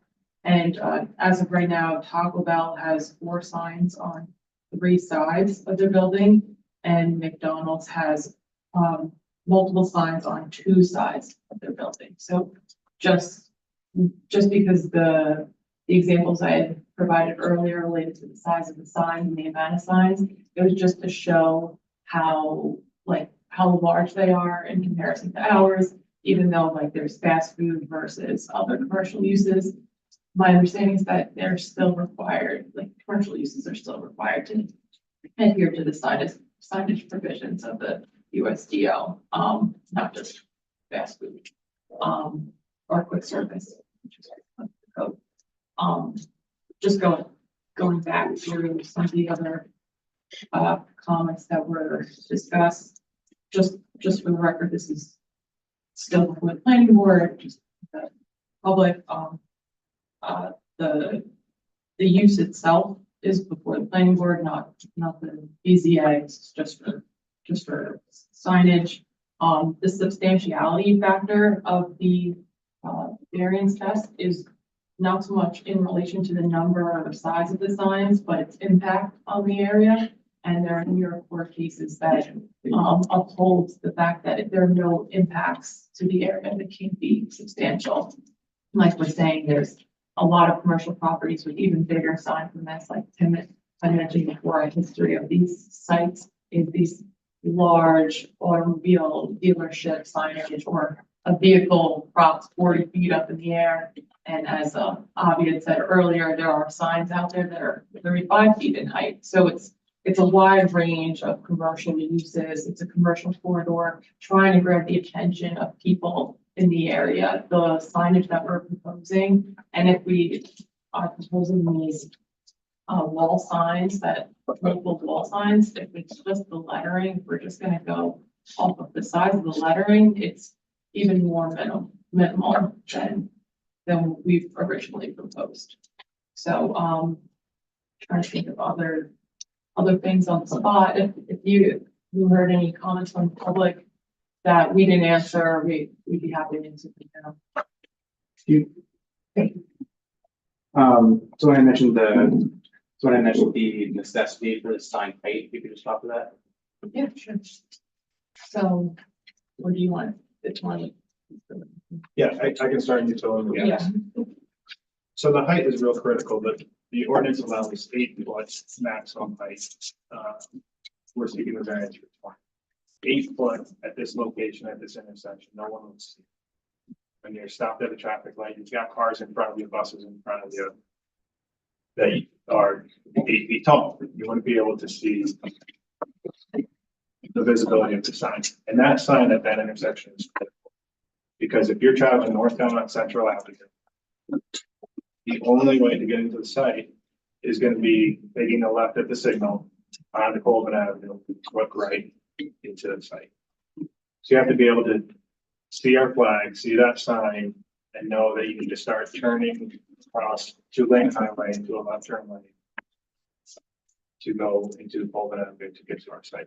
That's the purpose of freestanding signs. See, freestanding signs plant the flag of the site, and then building signs plant the flag of the building. So you see the freestanding signs first, that navigates to the site, and then you look for the building signs to then navigate to the driveway and into the parking lot.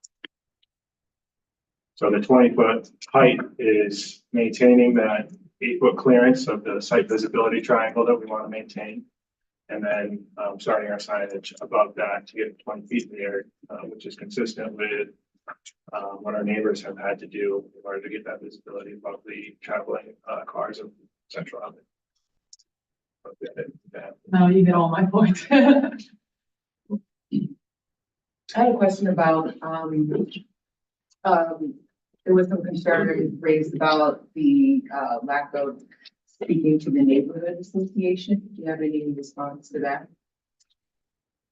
So we understood a lot of that coordination was happening when the comprehensive project was taking place of perspective, restaurant here, the storage facility and the housing project. So we weren't involved at that time. We took this project over when Chick-fil-A engaged us after those secret approvals were in place and after that kind of that master order plan was completed. So we weren't involved in any of that pre-work, which we thought would include those neighborhood work sessions. And what is the timetable for this Chick-fil-A project in terms of opening the general timetable? Sure. So we're seeking permits and approvals. We can't start constructing until that's in place. Should we get approvals in the near future, say spring, we could start construction spring or summer this year. It's an approximate 6-month construction window. So there's still feasibility that it could open this year.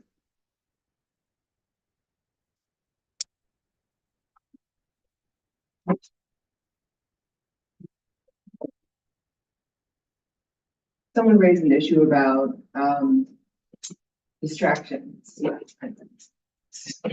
Someone raised an issue about sign distractions, right? So that was contributing to pedestrian accidents happening. What's your response to that? Sure. So a lot of more distractions occur when people don't know where to go. So signage is to clearly mark and give direction. That's the purpose of signage. So when 60% of the customer base are driving by and looking, where they want to eat and looking around, it's more distracting when there's not clear visible signage for somebody looking around, not knowing where to go, not knowing where to turn in and causing confusion in that regard. So clear, comprehensive signage is important to avoid that exact concern. Can I just ask, even in the world of Google Maps,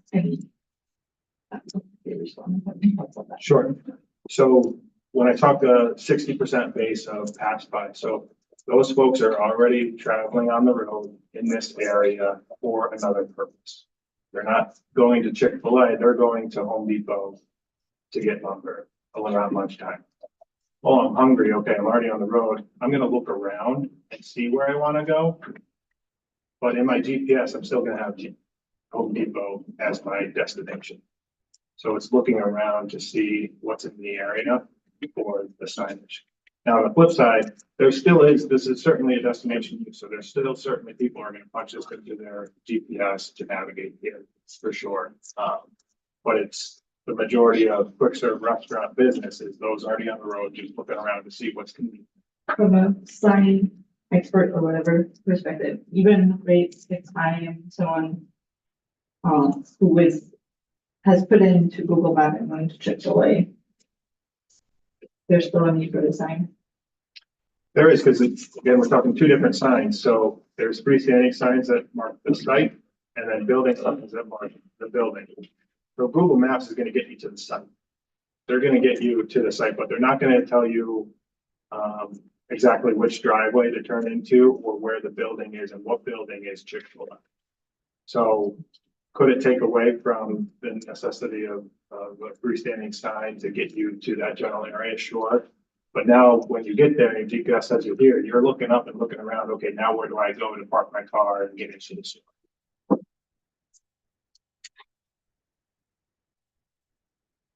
And do you have any response to the issues that were raised about creating further congestion?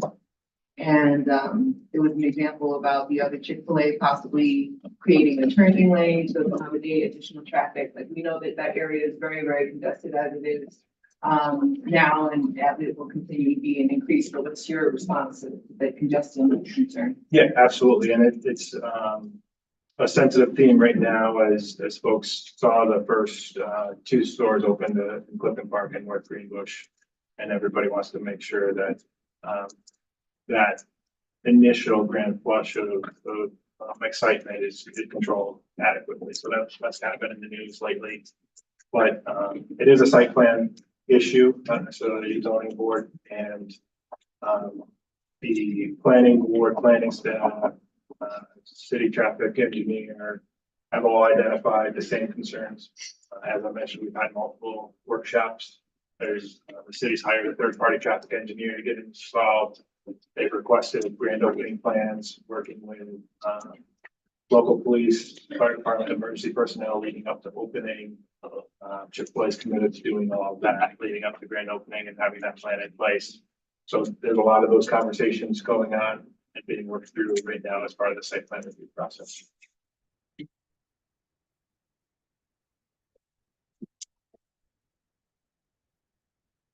No more questions? And I do appreciate you going through again the size of the sign. I'm sorry for like going back on the work. I may disagree. Yeah. But I think it's like, you know, at least an important distinction. Again, if for some reason Chick-fil-A isn't in that site and then you have that location has a 58.85, but 3 sign variances and a new business goes in, they really want to put in like a neon. To do whatever they want. Yeah, and they have all this space to do that. So like knowing how we are going to calculate it or like finesse it in our approval or decision is, I think, important. And then I'll also, I guess, just make the plug that my board member had made about a meeting with the neighborhood association. I had the privilege of joining this board in May of 2023, so just 7 months ago. But in preparing for this meeting, I looked up the past maybe like 30 meeting minutes for the Board of Zoning Appeals, out of fairness to your application to see if the board had granted variances for other nearby sites on Central Ave. So the response about, oh, hey, we weren't involved during this comprehensive plan for a restaurant to go in, and that's why we didn't meet with the neighborhood association. Like, I don't buy that as an answer. Like, you know, you do the homework. There have been multiple news articles about how active the Upper Washington Ave neighborhood association has been in the 64 Kaufman development, that it's, you know, it's an active neighborhood association. And even if there haven't been news articles, you can still do the work of, hey, now we're involved and we want to hear what's going on. And especially if your application is still pending for the planning boards, like there are still opportunities to avail yourself to that neighborhood association. So I guess what's your comments? So, thank you. That does raise one additional question. Someone said that there may be an issue with one of the other plans of a residential building and that crosswalk colliding or somehow interfering with the crosswalk for Chick-fil-A. Did you have any thoughts about that? I think the concern was with the Coleman Ave crossing to Hanford. Yes. So Avi did send over some recent plans of that project that we're going to be coordinating with ours. But it's more going to benefit both projects by having that blocked crosswalk to Coleman Avenue, but not here with our site design. Is there any kind of when pedestrian access between the apartment project and the lot of Chick-fil-A or the area? Yeah, that was a key focus of our discussion with planning staff earlier this week. And now that we received those site plans, that's what we're looking at, is how that pedestrian connectivity is going to interact between the two sites, and if we have to add more sidewalk or crosswalks. That's what we're looking into now as we move forward with site plan review with the planning board.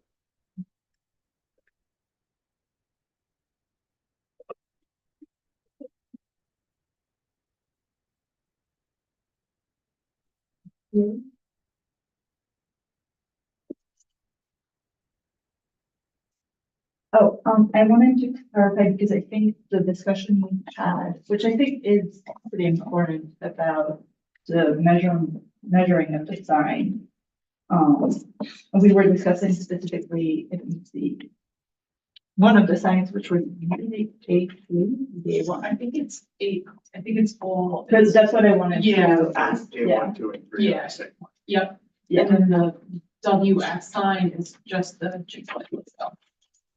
So it's just that, So on the next slide, you can see it. Yeah, so there's area variance 0169, 0170, 0171 Villiers. are all for the same siding requests, which are all the Chick-fil-A Script. scripts that side. So that discussion of the measurement of the side, of the sign, applies to all three of the variances. And then can you just show the other sign? Okay, and then there's no discussion of how this is measured. That's right. That's one thing about it. But that one's 35 square foot. So the request is 3 square feet over the standard. You go back to the image of what signs on what facade. So the wall sign, WS is the one that's just the square, correct? That's right. Can you explain why a comparable WS sign wouldn't be appropriate on the A2 facade? Which would also reduce the amount of variance needed, for that elevation? Like why does on this, heading? I've never gone central, I don't know.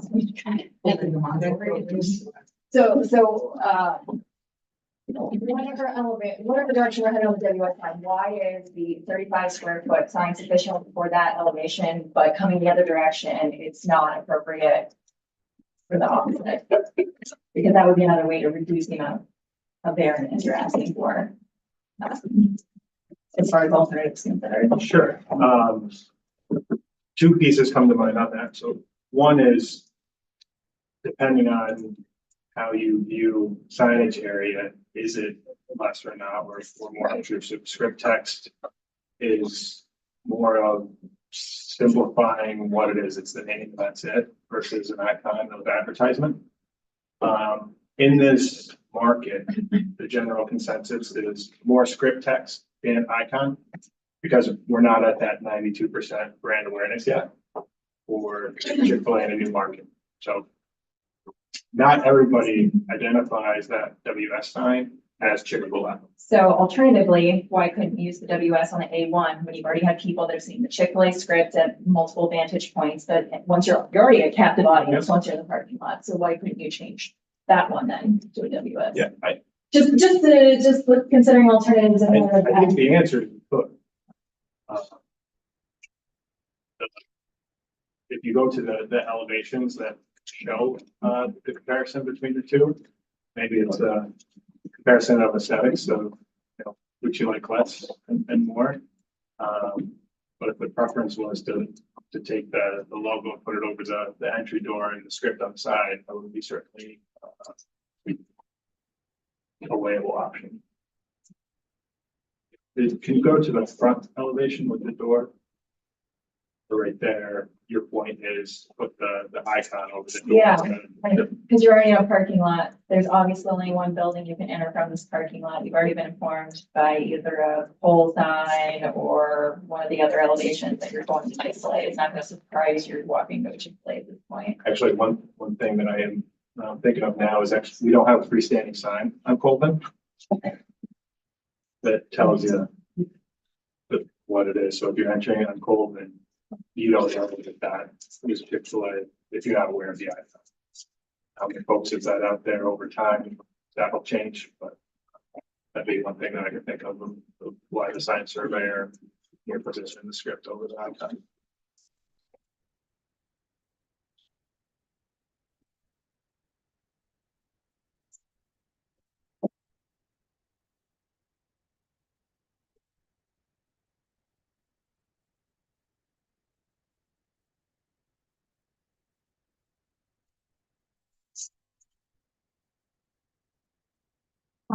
Any other questions? No? Okay. I guess I will first ask if there are any motions from the board. Maybe I'll just add, I think there has been a lot of public comments, a lot discussed. I think the discussion we just had about how to measure the sign. Maybe one thing that is kind of new to the record tonight And, you know, may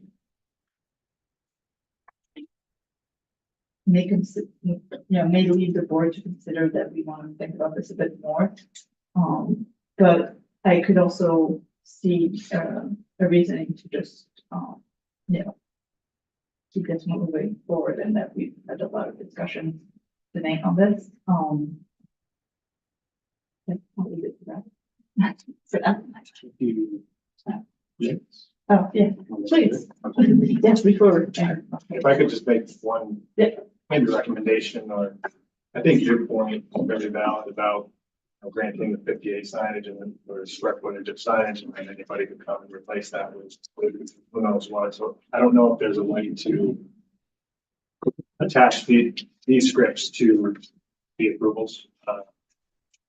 This is the signage that we want to install. It's not to get the square footage approved or change the sign by any means. So rather than making a decision on how we're going to calculate sign area, it's part of the record of acknowledging that the sign really isn't 58 square feet because there's a lot of void space.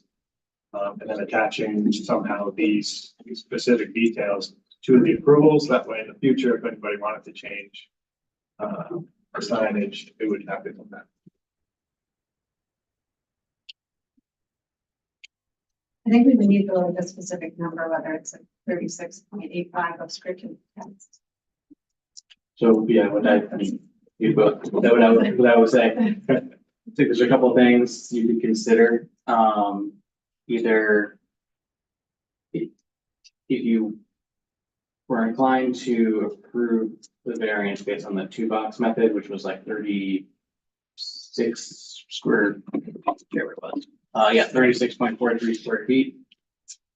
You could do that and you'd have, I mean, you're showing that it's, I would state that in the findings, and then you're showing that it's, you know, only a 4.43 square foot difference.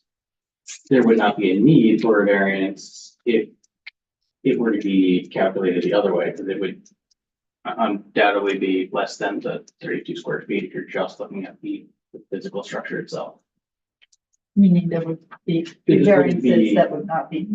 You'd be approving a variance where a variance would be needed if you're making a determination in your findings that this square footage should be based on just the physical area.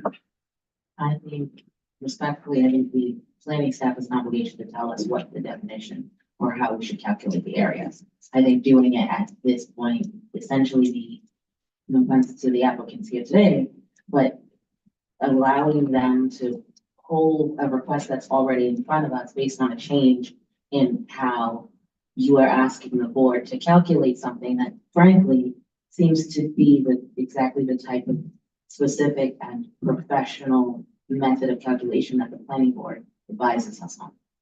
So I just, for the record, I know we're not making a motion right now, but I'm uncomfortable without there being a standard of what and how we calculate whatever the square footage or the calculations are prior to having the applicant in front of us. Understood. I think because the code does not define size area, and it's not defining calculations to it, it doesn't lead us to any way where as staff, we could say this is how it, like, definitively should be established. My recommendation would be that BZA would make an interpretation on what they think sign area is.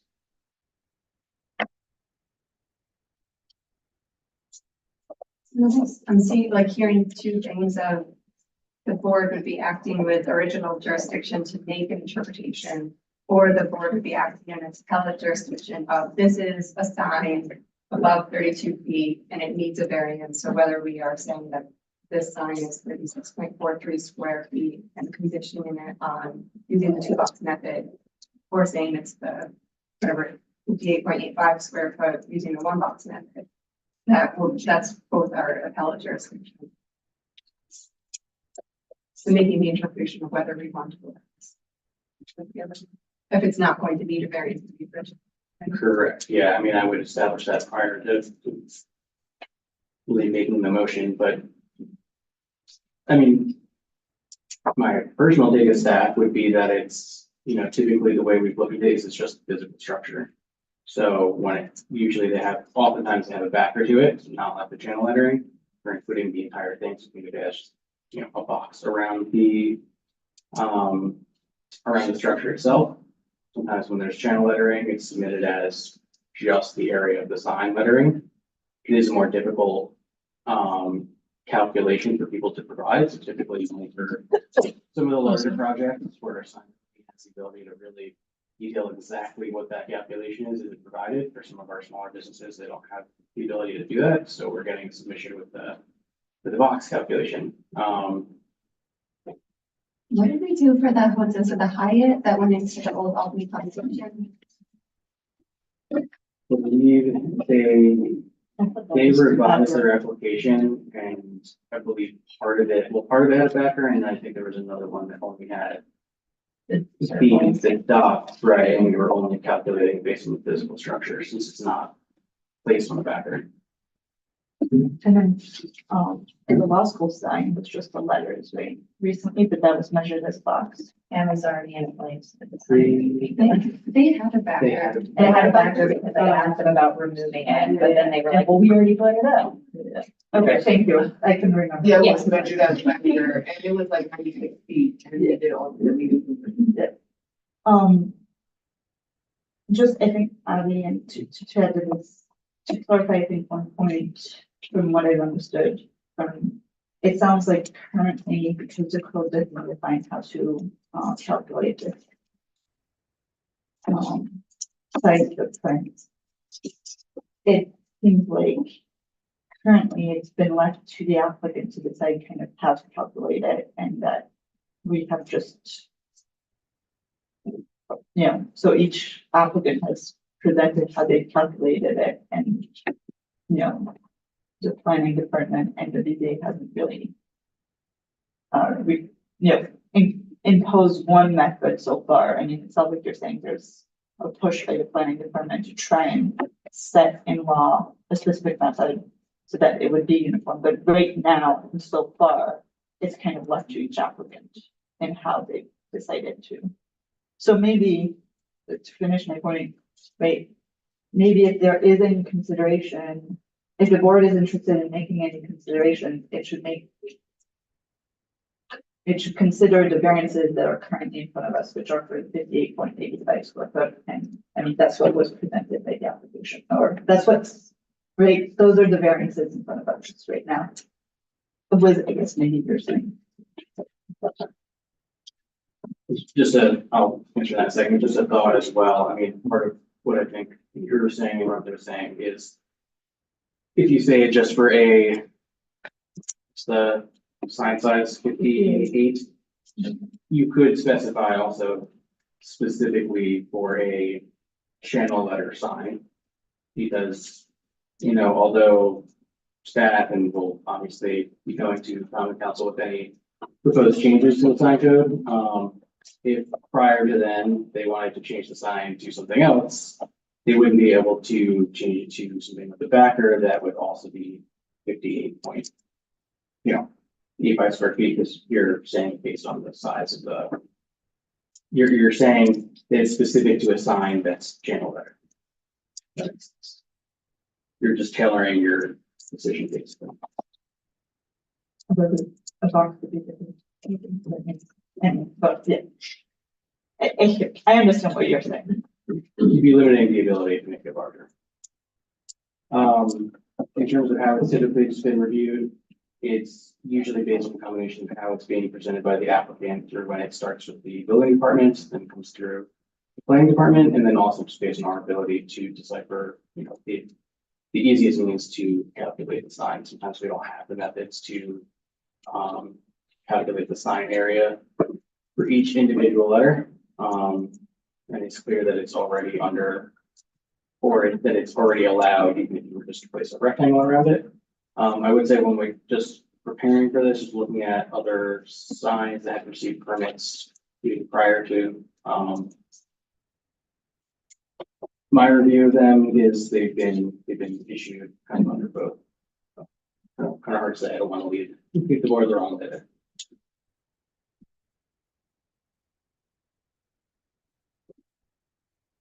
Thank you. staff notes, the planning part. Yeah, I mean, staff notes, I think we've touched on this, so I'll be quick, but, the second one here is really just talking about the size calculation. For the first one, again, just noting that there have been, variances for, this is specific to the wall signs. There have been variances for wall signs, most recently at 943 Central Ave, and 788 Central, and I believe there was a total, I think it's a total of 6 variances were granted. You can go to the next one, thank you.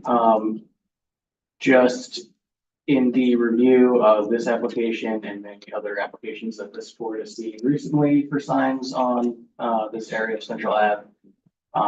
Quite a lot, most of the buildings, especially if they're standalone and aren't sharing a wall with an adjacent business or shop front essentially, that they typically have more signage than is currently allowed under the USDO. Some examples listed there, and there's additional examples that were provided by the applicant. In this case, it's just a reminder, it's a request for 2 additional signs since it's a corner lot. They're allowed 1 for each side frontage. The code doesn't specify where those 2 signs would be, just make that clear as well. So technically they could be both on the same side, or they could have one on, the corners or one on the interior. And then specific to the number of signs, there were 6 area variances granted since 2021, specifically for properties within the MU-CH zoning district. If you go to the last slide. We similarly had a lot of businesses that have existing signs that exceed the height, the current height threshold of 8 feet. And there have also been variances for properties, again, 943 Central, 788 Central, 25 feet, 30 feet, and there's existing signs that exceed that as well. I know there's mention of the McDonald's. That's technically, I do not believe that's in the MUCH, but it's very close by. I don't have a size for it, but from what I can gather, it looks like it's around 20 feet. I think it actually exceeds the height of the building itself, so it's quite tall. Mentioned the Taco Bell as well. That one is a shorter monument sign, and then the what was it? Dunkin' Donuts also appears to be about 15 to 20 feet. And then lastly, just considering the granting of the minor variance needed in this case, I think specifically just looking at the necessity for the height requirements and, is it possible to grant, even if you were to grant a variance for the height for the freestanding sign, could it be less than 50 feet? And that was it for staff notes.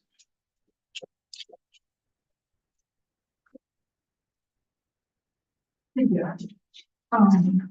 Okay, with that, any board members? Motion? Other quick thought we had, the action items. The height variance, number of wall signs, and the WS sign are not in discussion of the signage calculation. The 3 script signs are discussion in the calculation. If it's acceptable to revise those calculations to be compliant, we could withdraw those from our application. There's no need for this board to consider that. We could revise an application with the square footage of just the red script, show that it's compliant, no action needed from this board, and then just proceed with the other 3 variances. I guess you need to tell me that's the request for it. Are you doing that right now? I think. Does that make sense? I think that's an option, that's available to you. But I guess you need to tell us if that's what you're looking to do at the time. Sure. So for the record, from the sounds of it, there is an alternative option to reduce the number of signage variances by revising the sign area calculation with script text to show that that is compliant with the maximum square footage. So let's pause for a second. Based on Abby's recommendation, maybe, you know what, let's just table everything for tonight, and you can revise your, request this timing, for next. Can I also add, if we're gonna table it, supplemental information I claim? Yeah. If the applicant might consider producing it. So if memory serves, the last time we granted a variance, or one of the more recent times we granted a variance for height was, I don't remember what dealership it was, but the applicant came in showing us like, here's the sign at 8 feet, here's why it doesn't work, here's the sign at 10 feet, and it's getting better, but here's why it really needs to be this. Like, I feel actually manifest, like, not manifest, but like rendering your sign in the physical landscape is a lot easier to show the impact or lack thereof. And easy for us to consider in the public to then have a fair take, rather than like, I think that looks like a ballpark 20-foot sign. I think those visual renderings went a long way with giving this board the information they needed to confidently make a decision and put it on record. I would also ask that if you can, with those sort of, you know, taller standing signs, again, looking at the other businesses that are in the area, because they also have an interesting challenge. The McDonald's and the Taco Bell, some of those, you know, visually recognizable fast food businesses, those are even set back. And I think those tall signs may not be 20 feet. So why, when you have a prominent corner location right there, do you need a bigger sign than the ones that actually, I think, have a harder physical challenge from where their actual building is constructed? I think would be helpful information if you're gonna be coming back to us. But yeah, because I'm, depending on, you know, how the application shows up again, whether or not we're even considering the number of variances, I still think that the request is here for a sign in excess of what is allowed by right. So I think that there is a responsibility there. Give us all the information you can to make a compelling argument that allows us to balance the 5 factors. That would be my request. Sorry.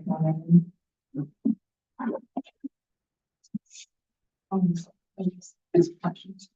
Board member Jason, I think he asked for something earlier, but I just want to, since we're going to be dividing, I just want to make sure we have. There was something else that you wanted to see before you. I think the only question the question I had is actually for staff about the sort of timing of the approvals of other variances. I think it was the amount of, I think you requested That is the open on Sundays, is it pure open? No, no, there was a question right before that. I thought we needed to respond. He wanted the answer to. It is recorded and you didn't. Okay, just in case you remembered offhand, I was gonna jot it down. No, absolutely. I'll mention to the planning staff if I do. Okay. Perfect. Excellent. And then when you all speak with the planning staff or Albany, whoever else can help with the revisions that you'll make to the request, I know that there was something that was raised about the 2 poles. I think you might want to narrow that down as well. And then that will help us with the next meeting also. And that would need to be updated in your signage package too. And I just do based on public comment, I think, and we just highly recommended that you reach out to the neighborhood association before we take it. And so that's been a pretty common request of our board. We've had mom and pop business come in with far fewer resources to do just that, and they met with several times for their request, which was only one variance. So.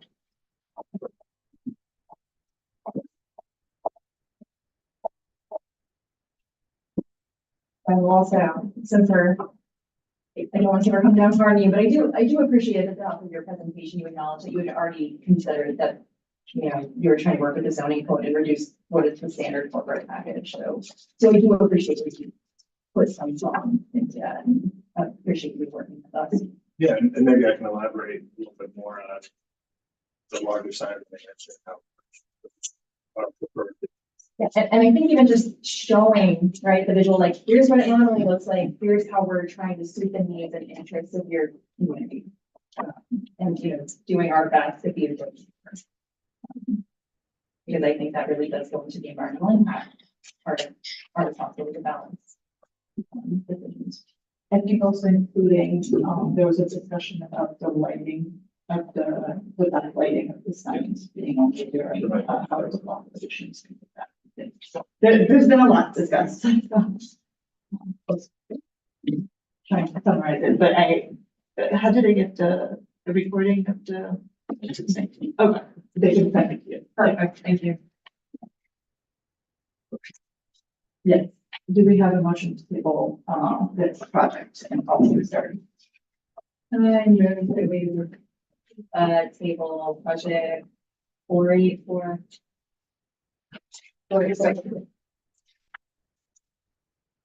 Serena, how did you vote?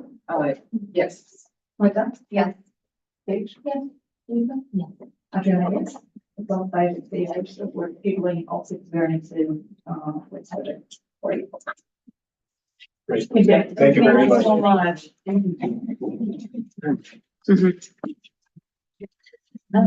All right, so, oh. Do you want to go, Adriana, or you want me to go?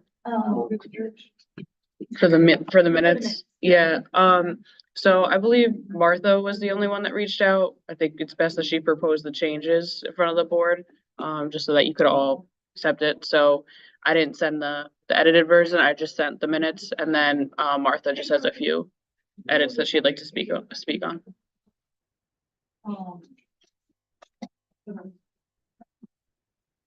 Yeah, we're just going through the meeting minutes. Yeah. I know you had like, some edits you wanted to make, or you wanted staff to make, but I think, you know, since we approve or amend with the board, it should be presented Yeah. on the board. And I think the form email is appropriate to maybe, in the minutes at the next meeting. But there were just a few comments for.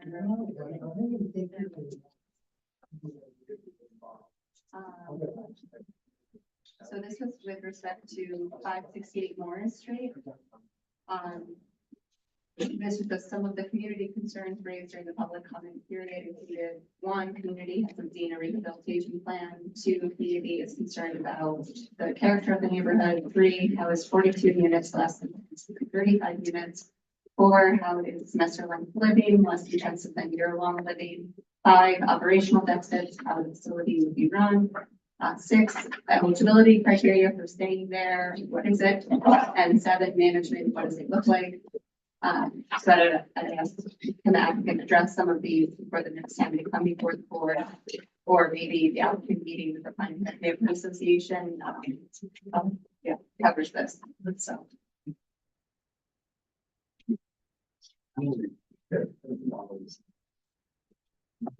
Yeah, let's, unless anyone there has any concerns with the treated. I mean, Brian, you did have, updated minutes we submitted for approval for next week.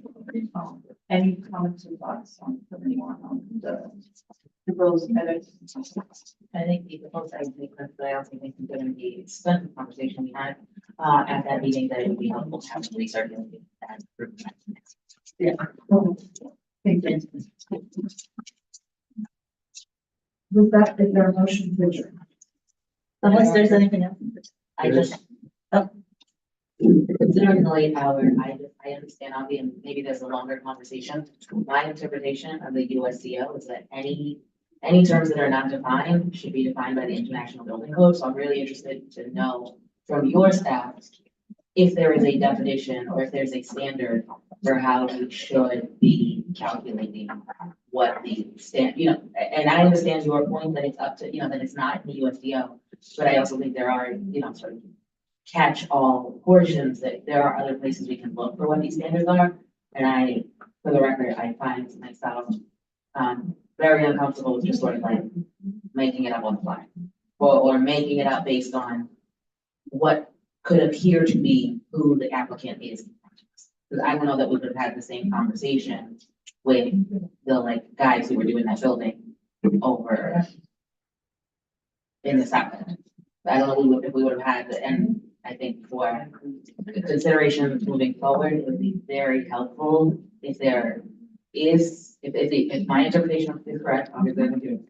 That the planning staff provide a clear standard of what that is, especially considering the applicant we have in front of us and whatever they choose to do with either rescinding the variance or resubmitting.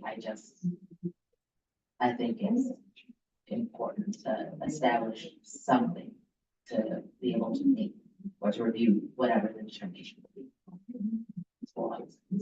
Understood. Yeah, there's a provision in the USDO for the chief planning official, Chief Brad Labs, to make a determination on specifically uses or something that might be similar to use that's not defined in the USDO, but I don't believe it mentions anything for other definitions that are not, or other terms that are not defined in that manner, but we can certainly provide that as staff in terms of what we think to. And just for the record, I'm citing to the, I think the provision is like general construction, or it's the provision regarding the rules of construction and essentially how things should be interpreted when there is no response or when there is no answer in the USDO. Thanks. So, I move that we adjourn. Oh, I'm sorry. I was listening. Well, I was just gonna say, best of luck to Amanda as her last day with the city is tomorrow. You're Amanda, I'm glad we can give you a full BZA. Thank you. Thank you. Now I move to adjourn. Second. Yes. Yes. Yes. Yes.